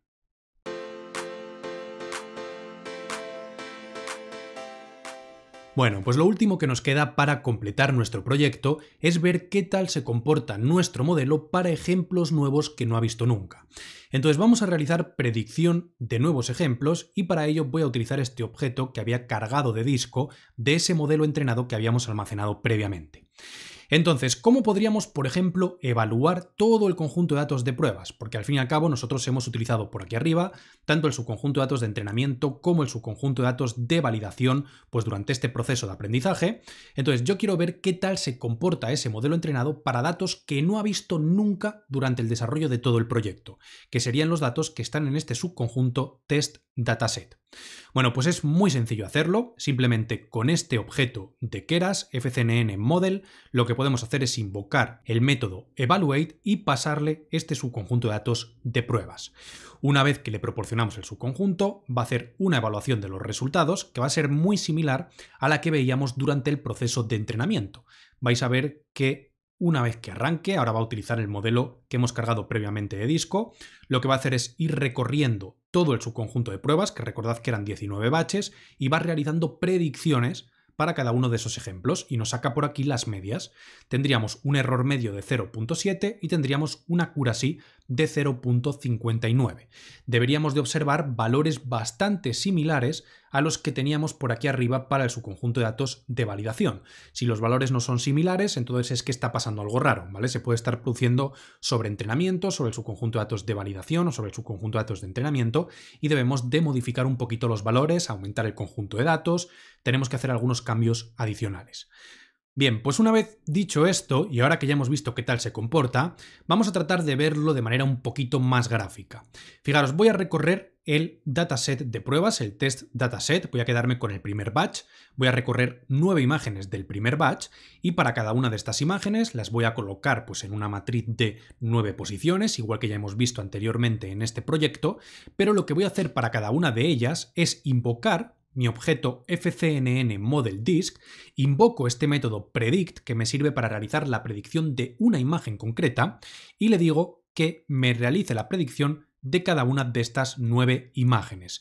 Podéis observar que tenemos que expandir las dimensiones de esta imagen. Depende un poco de cómo te venga la imagen formateada, tengo que proporcionársela en un formato que sea adecuado en función de lo que hemos definido nosotros en nuestra arquitectura de red neuronal, ¿vale? Que es este formato que veíais por aquí.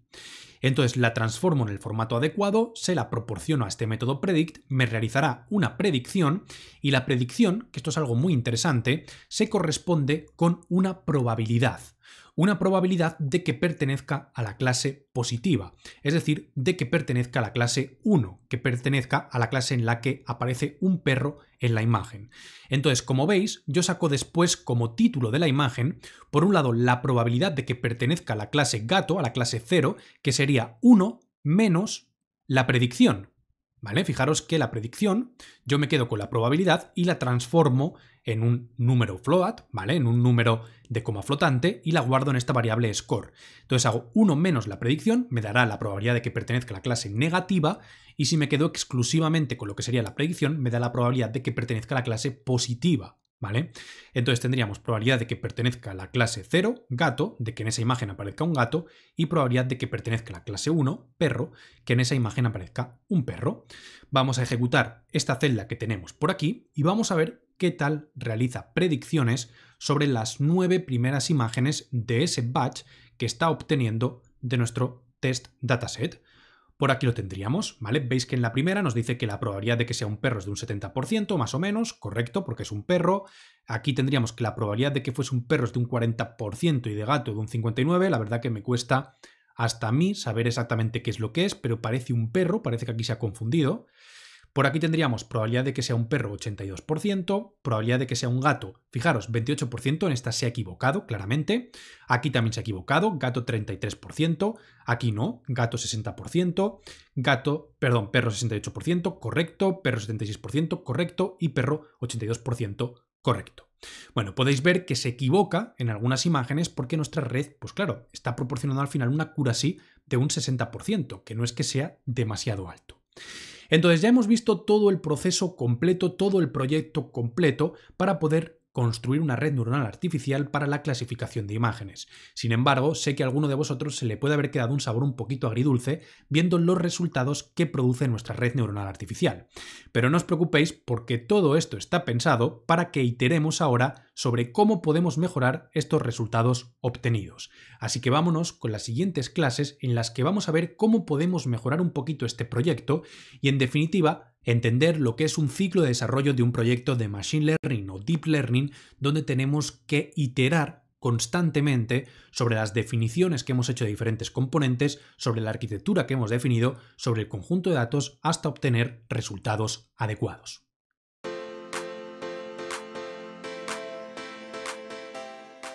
En las secciones anteriores hemos aprendido a definir nuestra primera red neuronal artificial profunda utilizando Keras para resolver un problema de clasificación de imágenes. Sin embargo, es posible que alguno piense que los resultados que hemos obtenido no son quizá los mejores posibles. Entonces, ¿qué es lo que tenemos que hacer ahora para poder mejorar esos resultados? Bueno, pues como prácticamente cualquier experto o analista que se dedique al ámbito del Machine Learning o Deep Learning, una vez que nosotros creamos nuestra primera arquitectura de red neuronal profunda y y la aprobamos, lo siguiente que debemos hacer es iterar sobre los diferentes componentes de nuestro proyecto tratando de mejorar esos resultados. Bueno, ¿y cuáles son concretamente los componentes en los que tenemos que centrarnos dentro de nuestro proyecto y más concretamente dentro de todas esas cosas que hemos definido en los vídeos anteriores? Bueno, pues por un lado, una de las cosas más importantes es que iteremos sobre el conjunto de datos. En muchas ocasiones, si no obtenemos los resultados adecuados, pues suele ser porque los datos que tenemos no son de suficiente calidad o porque no tenemos suficientes datos. Esto, pues bueno, tiene una fácil solución, ¿no? Podemos coger y recopilar más datos para entrenar nuestra red neuronal o podemos utilizar otras técnicas como la que vamos a ver a continuación para aumentar el tamaño de nuestro conjunto de datos de manera sintética. Bueno, además del conjunto de datos, otro de los componentes que normalmente suele ser responsable de tener unos resultados pues no demasiado buenos es la arquitectura de la red neuronal. En este caso nosotros hemos definido una arquitectura muy simple que no es la más adecuada para resolver un problema de clasificación de imágenes. Existen determinadas capas dentro de lo que son las redes neuronales artificiales que son más adecuadas para este tipo de problemas. Entonces, otra de las cosas en las que vamos a centrarnos a continuación va a ser en mejorar esta arquitectura. Y por último tendríamos un tercer componente que también deberíamos revisar, que es la configuración de la red neuronal. Es decir, qué función de error hemos elegido, qué función de optimización hemos elegido y qué parámetros hemos seleccionado, como por ejemplo el learning rate. En este caso no vamos a centrarnos mucho en estos parámetros de configuración porque los vamos a ver en siguientes proyectos de este curso. Bien, pues vamos allá. Lo primero que vamos a hacer va a ser limpiar un poquito nuestro entorno, sobre todo para liberar los recursos, porque esta nueva arquitectura va a consumir muchos recursos computacionales, y para ello vamos a venirnos a entorno de ejecución y vamos a darle a desconectar y eliminar el entorno. Esto va a borrar absolutamente todo, también los datos que tengáis en el almacenamiento temporal, así que vamos a volver a conectarnos. Fijaros que se está volviendo a conectar al entorno, y mientras nos conectamos al entorno vamos a irnos a la parte de arriba de nuestro ejercicio y vamos a importar únicamente las librerías y los componentes que necesitamos. Entonces vamos a necesitar por supuesto Keras, voy a importarlo por aquí desde TensorFlow, vamos a leer también nuestro conjunto de datos, leemos por aquí la ruta de nuestro conjunto de datos y recordad que ya no tenemos que volver a descargar ese conjunto de datos, volver a pues limpiarlo y tal y cual porque lo tenemos almacenado dentro de nuestro Drive, con lo cual simplemente con venirnos por aquí arriba y cargar nuestro Google Drive, vamos a darle a conectar, seleccionamos por aquí la cuenta y le damos a permitir. Por aquí ya tendríamos nuestro Google Drive conectado. Lo siguiente que tenemos que hacer es venirnos más abajo y leer, como estáis viendo, nuestro train dataset. Entonces actualizamos a ver si ya está nuestro Drive por aquí cargado. Vamos a esperar unos segunditos. Por aquí lo tendríamos y le damos a ejecutar esta celda para leer nuestro train dataset. Bueno, una vez que haya terminado de leer nuestro dataset de nuestro Drive, lo siguiente que vamos a hacer va a ser continuar viniendo por aquí abajo y dividir nuestro conjunto de datos en el subconjunto de validación y el subconjunto de pruebas. Simplemente tenemos que ejecutar esta celda y ejecutar esta otra celda que teníamos por aquí y en principio podemos ver aquí las longitudes de cada uno de los subconjuntos. Vamos a esperar a que terminen de ejecutarse. Por aquí lo tenemos, nuestro subconjunto de datos de validación, 18 batches, 18 bloques, nuestro subconjunto de pruebas, 19. Bueno, pues ahora ya sí, estamos listos para pasar a la primera sección en la que vamos a trabajar y a mejorar, en este caso, nuestro conjunto de datos de entrenamiento.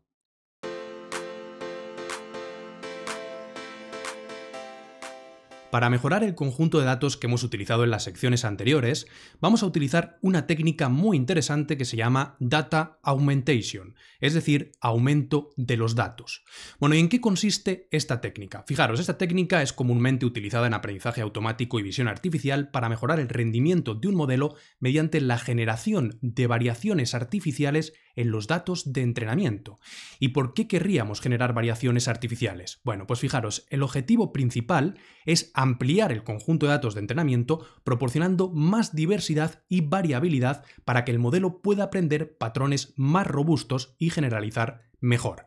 Es decir, como nosotros tenemos un conjunto de datos de imágenes, que en este caso es limitado, no tenemos muchas imágenes, lo que vamos a hacer va a ser ampliarlo tratando de aportar un poquito más de diversidad. Y la manera en la que vamos a aportar esta diversidad va a ser aplicando transformaciones sobre los datos existentes. Bien, pues vamos a ver cómo podemos aplicar esta técnica de Data Augmentation con Keras. Lo primero que vamos a hacer va a ser definir por aquí este objeto Data Augmentation, que si os fijáis, forma parte de esta API secuencial. Es como si definiésemos una pequeña red neuronal artificial. Realmente no es que sea una pequeña red neuronal artificial, sino que estas clases que van a aplicar estas transformaciones pues están dentro de lo que sería el objeto layers de Keras. Entonces podéis observar que lo que yo defino aquí son dos transformaciones.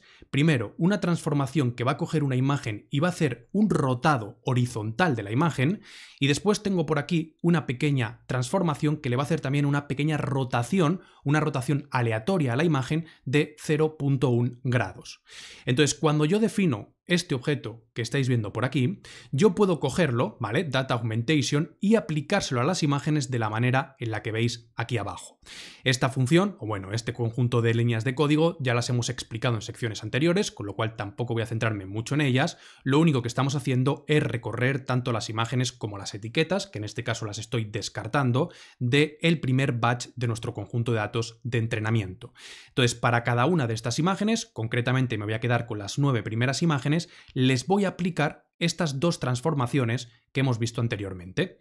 Entonces, cuando yo ejecuto esto, lo que deberíamos esperar, ahora cuando se muestre por pantalla pues esta gráfica con las 9 imágenes, es que tenemos imágenes cambiadas. Vamos a ver qué es lo que ocurre.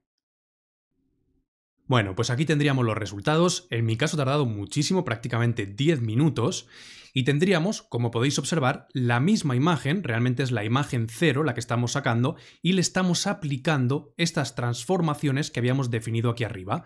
Entonces, esto va a ser concretamente lo que se le va a aplicar a cada una de las imágenes de nuestro conjunto de datos, con el objetivo de aplicar diversidad y de que nuestro conjunto de datos sea más grande, ¿vale? O parezca más grande realmente. Entonces, veis cómo es la misma imagen, pues rotada un poquito, también se le ha aplicado pues ese volteo horizontal, etcétera, etcétera.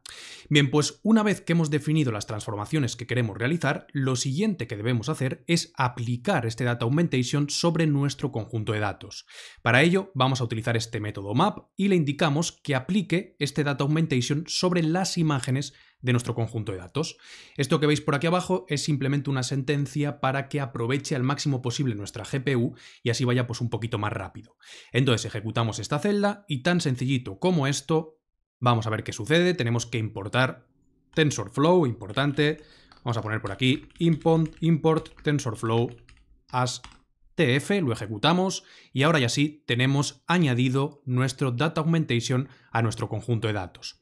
Bueno, algo importante que debéis entender es que cuando nosotros aplicamos este Data Augmentation no es que estemos aumentando el número de ejemplos de nuestro conjunto de datos propiamente, sino que lo que ocurre es que estamos añadiendo, por decirlo así, estas capas que aplican estas transformaciones sobre los datos de nuestro conjunto de datos, y en el proceso de entrenamiento, cuando se le pasa las imágenes, se les va aplicando estas transformaciones en cada uno de los epochs, de manera que realmente para la red neuronal artificial es como si viese imágenes distintas, porque en un epoch recorre todo el conjunto de datos tal cual, en el siguiente epoch esos datos pues han sufrido ciertas transformaciones, entonces es como si fuesen datos nuevos, podríamos decir, para la red neuronal, en el siguiente epoch vuelven a sufrir transformaciones y de nuevo es como si fuesen datos nuevos y así sucesivamente, ¿vale? Ese es el aumento, digamos, artificial del conjunto de datos que estamos haciendo. Bueno, pues primera técnica para mejorar nuestro conjunto de datos realizada, y vámonos con la siguiente, que consiste en iterar sobre la arquitectura.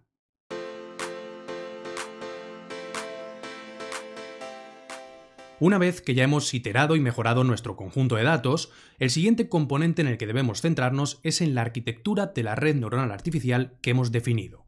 Bueno, la arquitectura que hemos definido en secciones anteriores es una arquitectura correcta, da unos resultados aceptables, sin embargo, es un poquito genérica para el problema que queremos resolver.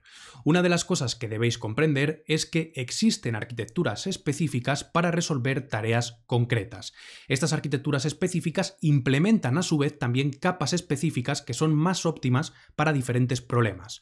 Por ejemplo, cuando hablamos de la clasificación de imágenes, existen capas dentro de las redes neuronales artificiales, como por ejemplo las capas convolucionales, que van a dar mejores resultados que las densamente conectadas.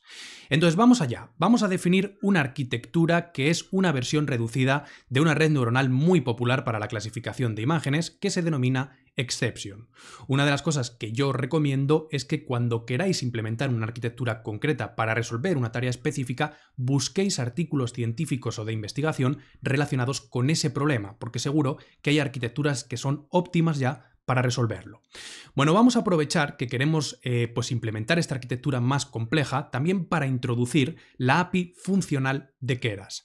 Hasta ahora habíamos utilizado únicamente la API secuencial, que podríamos decir que es la API más sencillita que proporciona Keras para definir redes neuronales artificiales profundas. Sin embargo, con esta arquitectura más compleja vamos a tener que hacer uso de la API funcional.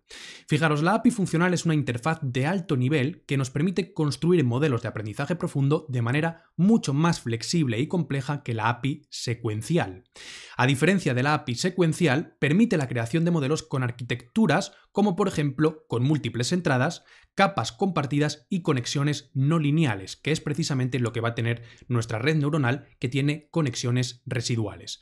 Entonces, esto lo hace pues especialmente adecuado para situaciones donde la topología del modelo es más elaborada. Bueno, pues concretamente nosotros vamos a definir, como os decía, una versión reducida de esta arquitectura de red neuronal que es Exception y que os he dejado por aquí el paper académico por si alguno de vosotros quiere echarle un ojo más en detalle. Ya os aviso que este paper pues no es que sea demasiado sencillo de entender. Bueno, una vez dicho esto, concretamente la arquitectura que vamos a definir es la siguiente. Cada una de estas serían las capas, donde tenemos las dimensiones de las capas y el tipo de capa. Esto que veis por aquí es una capa convolucional que también está formada por neuronas, pero se diferencia de la capa densamente conectada en la manera en la que se interconecta con la siguiente capa, ¿vale? No se conectan todas las neuronas con las neuronas de la siguiente capa, sino que se conectan de una manera más selectiva en base pues, a una serie de procesos técnicos en los que no vamos a entrar más en detalle. Bueno, por aquí tendríamos también capas de normalización, tenemos por aquí pues diferentes capas que realizan pues transformaciones sobre las capas convolucionales. En definitiva, como veis, es una arquitectura bastante compleja y además pues tiene conexiones no lineales. Fijaros que hasta aquí son todo conexiones secuenciales que podríamos haber definido perfectamente con la API secuencial, pero cuando llegamos a esta capa de aquí, pues resulta que tenemos como, por decirlo así, una diversificación. Por aquí sigue con conexiones secuenciales, pero la salida de esta capa entra después a capas que están más adelante. Entonces, por aquí tendríamos una conexión no lineal, lo que indica que tenemos que utilizar la API funcional de Keras. Bueno, pues vamos a echarle un ojo a cómo definiríamos esta red neuronal con la API funcional.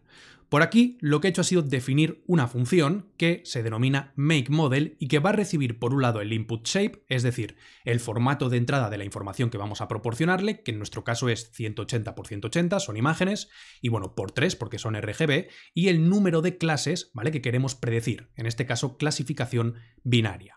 Una vez hecho esto, comenzamos a definir todas las capas. Como veis, la definición de las capas es un poquito diferente a la que veíamos con la API secuencial.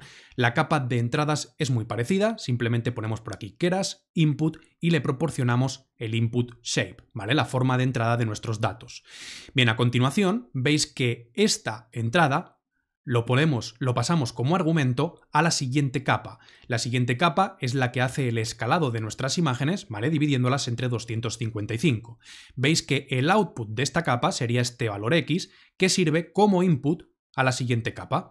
Esta es la manera en la que nosotros definimos nuestra arquitectura de red neuronal con la API funcional. Tenemos que preocuparnos siempre de los inputs y de los outputs de cada capa. Esto nos permite jugar con esas, bueno, pues esas conexiones no lineales, no secuenciales, porque este input que tengo o este output que yo tengo por aquí, en un momento determinado puedo pasárselo a una capa que se encuentre más abajo. Entonces, aquí aplicaríamos, por ejemplo, una capa convolucional, en este caso es una capa que tiene 128 neuronas, y le estamos aplicando, por un lado, un stride de 2 y 3 filtros. Bueno, no tenéis que preocuparos demasiado por estos parámetros, realmente son, pues bueno, atributos propios de las capas convolucionales. Simplemente tened en cuenta que si en algún momento estáis definiendo una red neuronal que implementa capas convolucionales y veis que aparece pues en un punto determinado que tenéis que definir pues filtros igual a 3 y stride igual a 2, por ejemplo, pues lo que tenéis que poner es por aquí el stride y por aquí los filtros. Y luego el padding, en este caso es same, ¿vale? Esto, bueno, pues va a determinar concretamente a partir de esta capa convolucional pues cuál va a ser el resultado y cómo van a ser las conexiones con las neuronas de la siguiente capa. A continuación, lo que hago es cojo el output de esta capa, que lo tendría por aquí, y forma parte del input de la siguiente, que sería una capa de normalización. Aquí no tenemos parámetros, realmente los parámetros están en esta capa, simplemente se le aplica una transformación a la salida de la capa anterior. Por último, también definimos cuál es la función de activación para esta capa, que es la función relu. Bien, pues si os fijáis, vamos continuando de esta misma forma definiendo nuestra red neuronal. Veis que aquí cojo este output, que va a ser esa conexión residual que yo os mencionaba anteriormente, y lo guardo en esta variable previous block activation. ¿Por qué? Pues porque este previous block activation, si os fijáis, entra más abajo, concretamente a esta capa por aquí, como entrada. Es decir, le paso información anterior a la capa que tenemos muy posterior, con lo cual estoy haciendo esta conexión no lineal. Por aquí es otra cosa interesante que quería mencionaros, y es que nosotros, cuando tenemos que definir muchas capas, en lugar de definirlas todas de manera secuencial, una de las cosas que podemos hacer es utilizar un bucle.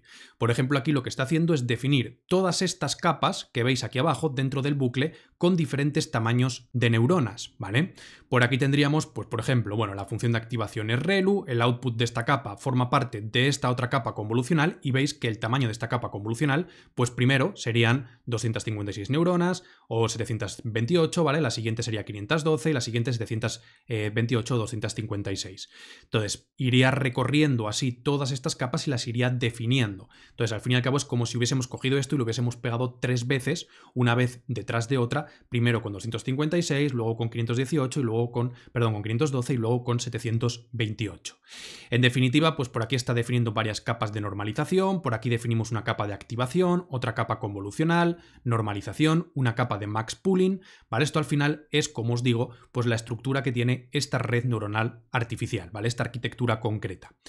Por último tendríamos pues esta conexión residual, y una vez que ha definido para los 3 valores de neuronas todas estas capas, terminamos con una última capa convolucional que tiene 1024 neuronas, filtros 3 y padding same. Tendríamos por aquí otra capa de normalización, la capa de activación y por último la última capa donde nos indica primero si el número de clases que estamos tratando de predecir son 2 clases, utilizamos la función de activación sigmoide y una única neurona en la output layer. En caso contrario, si son más clases, utilizamos la función de activación softmax, que la vamos a presentar en el siguiente proyecto, y concretamente el número de neuronas de la última capa de la output layer sería igual al número de clases que queremos predecir. Bien, pues tan sencillito como esto, tendríamos por aquí una capa de dropout, que esto es para hacer regularización, y tendríamos la output layer, que esto sí que es una capa densamente conectada con el número de neuronas dependiendo de las clases que queremos predecir, y la función de activación, que sería también, dependiendo de las clases que queremos predecir, la función sigmoide o la función softmax. Por aquí construiríamos el modelo. Esto quizá es un poquito más interesante sacarlo fuera, lo podemos dejar por aquí para que se vea mejor. Entonces vamos a definir nuestra arquitectura, voy a ejecutar por aquí esta celda, ahí estaría definida, y ahora ya invocamos la función que define nuestra arquitectura, y fijaros que lo que nos devuelve la función es simplemente keras.model, que es la manera en la que definimos el modelo con la API funcional, y lo que se le proporciona son las entradas, que las hemos definido por aquí, y las salidas, que en definitiva pues es la concatenación de todas las capas que hemos ido viendo hasta ahora. Entonces por aquí invocamos que se construya el modelo, le pasamos el input shape 180 por 180 por 3 y el número de clases, que en nuestro caso son 2 clases porque es clasificación binaria. Ejecutamos esta función y ahí tendríamos ya definido nuestro modelo, que podríamos mostrar su resumen y el número de parámetros por aquí abajo. Bueno, pues ahora ya sí tenemos un modelo perfectamente útil para la clasificación de imágenes, y lo siguiente que tenemos que hacer es repetir algo que ya habíamos visto en secciones anteriores, que es simplemente compilar nuestro modelo. En este caso vamos a utilizar de nuevo la función de error binary cross entropy, la función de optimización Adam con este learning rate, con esta tasa de aprendizaje, y la métrica para evaluar qué tal se comporta durante el proceso de entrenamiento accuracy. Y a continuación, pues simplemente le digo que quiero este exception, recordad que lo he llamado así cuando lo he cargado por aquí, que quiero entrenarlo y le proporciono el train dataset y el validation dataset. Estos datasets que le estoy proporcionando, concretamente el train dataset, le he aplicado data augmentation, ¿vale? Recordad lo que hemos aplicado en la sección anterior. Bueno, pues vamos a ver qué tal se comporta. Una de las cosas que vais a observar es que probablemente la RAM de vuestra GPU se va a poner al límite, se va a poner mínimo en 14 GB, 14 GB y medio, pero no va a superar los 15 GB que tenemos en la capa gratuita y que, bueno, pues si lo superase, obviamente fallaría el ejercicio. Así que vamos a esperar pues varios minutos hasta que termine de entrenarse estos 10 epochs, que le hemos pasado por aquí 10 epochs, y en el momento en el que termine, fijaros ya cómo está la RAM a 14,2, volvemos.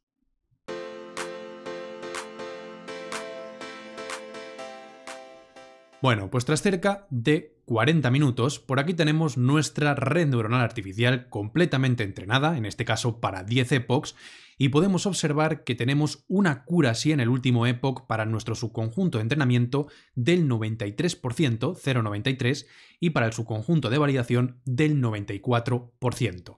Esto ya es bastante diferente a lo que obteníamos anteriormente y sin duda demuestra que los cambios que hemos hecho tanto sobre los datos como sobre la arquitectura pues han funcionado a la perfección. Estamos casi obteniendo resultados perfectos o cerca de lo perfecto para ambos subconjuntos. Si mantuviésemos entrenando durante más epochs nuestra red neuronal, pues probablemente obtendríamos todavía mejores resultados. Vamos a sacar por pantalla todo el proceso de entrenamiento. Aquí podemos ver, pues bueno, que al principio estaba un poquito dando bandazos, pero luego al final se va estabilizando y podemos ver cómo el accuracy para el subconjunto de validación y para el subconjunto de entrenamiento pues acaban más o menos confluyendo en un valor muy alto, cercano a 1, que sería el máximo, y tenemos por aquí el error del subconjunto de validación y del subconjunto de entrenamiento, que podemos observar como también la tendencia es que disminuye y se debe acercar a 0, que sería el valor mínimo. Bien, pues estupendo, vamos a probarlo. Desde luego, si queréis utilizarlo después os recomiendo que guardéis el modelo porque ya veis que tarda bastante en entrenarse. Y vamos a realizar pues algunas pruebas de evaluación. Vamos a probarlo, por ejemplo, con nuestro subconjunto de datos de pruebas, nuestro exception. Vamos a ver qué tal son los resultados que obtenemos. Por aquí los tendríamos y de nuevo también una accuracy muy bueno para datos que no ha visto nunca, prácticamente un 94%, 93,8% y una pérdida bastante baja que probablemente podríamos reducir más, como os digo, si continuamos el proceso de entrenamiento. Y si sacamos por aquí pues unas cuantas imágenes con la etiqueta que va a predecir en este caso nuestro nuevo modelo exception, pues vamos a ver exactamente qué tal está realizando estas predicciones. Por aquí las tendríamos y una de las cosas que podemos observar es cómo predice la categoría con un porcentaje muchísimo mayor que nuestra arquitectura o red neuronal anterior. Fijaros, gatos con un 96%, gato con un 100%, perro con un 99%, perro con un 98% prácticamente, gato con un 90%, perro con un 97%, gato con un 99,8%, perro 99,62% y gato 100%. Ha acertado absolutamente con todas y además con un porcentaje altísimo de la etiqueta a la que corresponde cada una de las imágenes.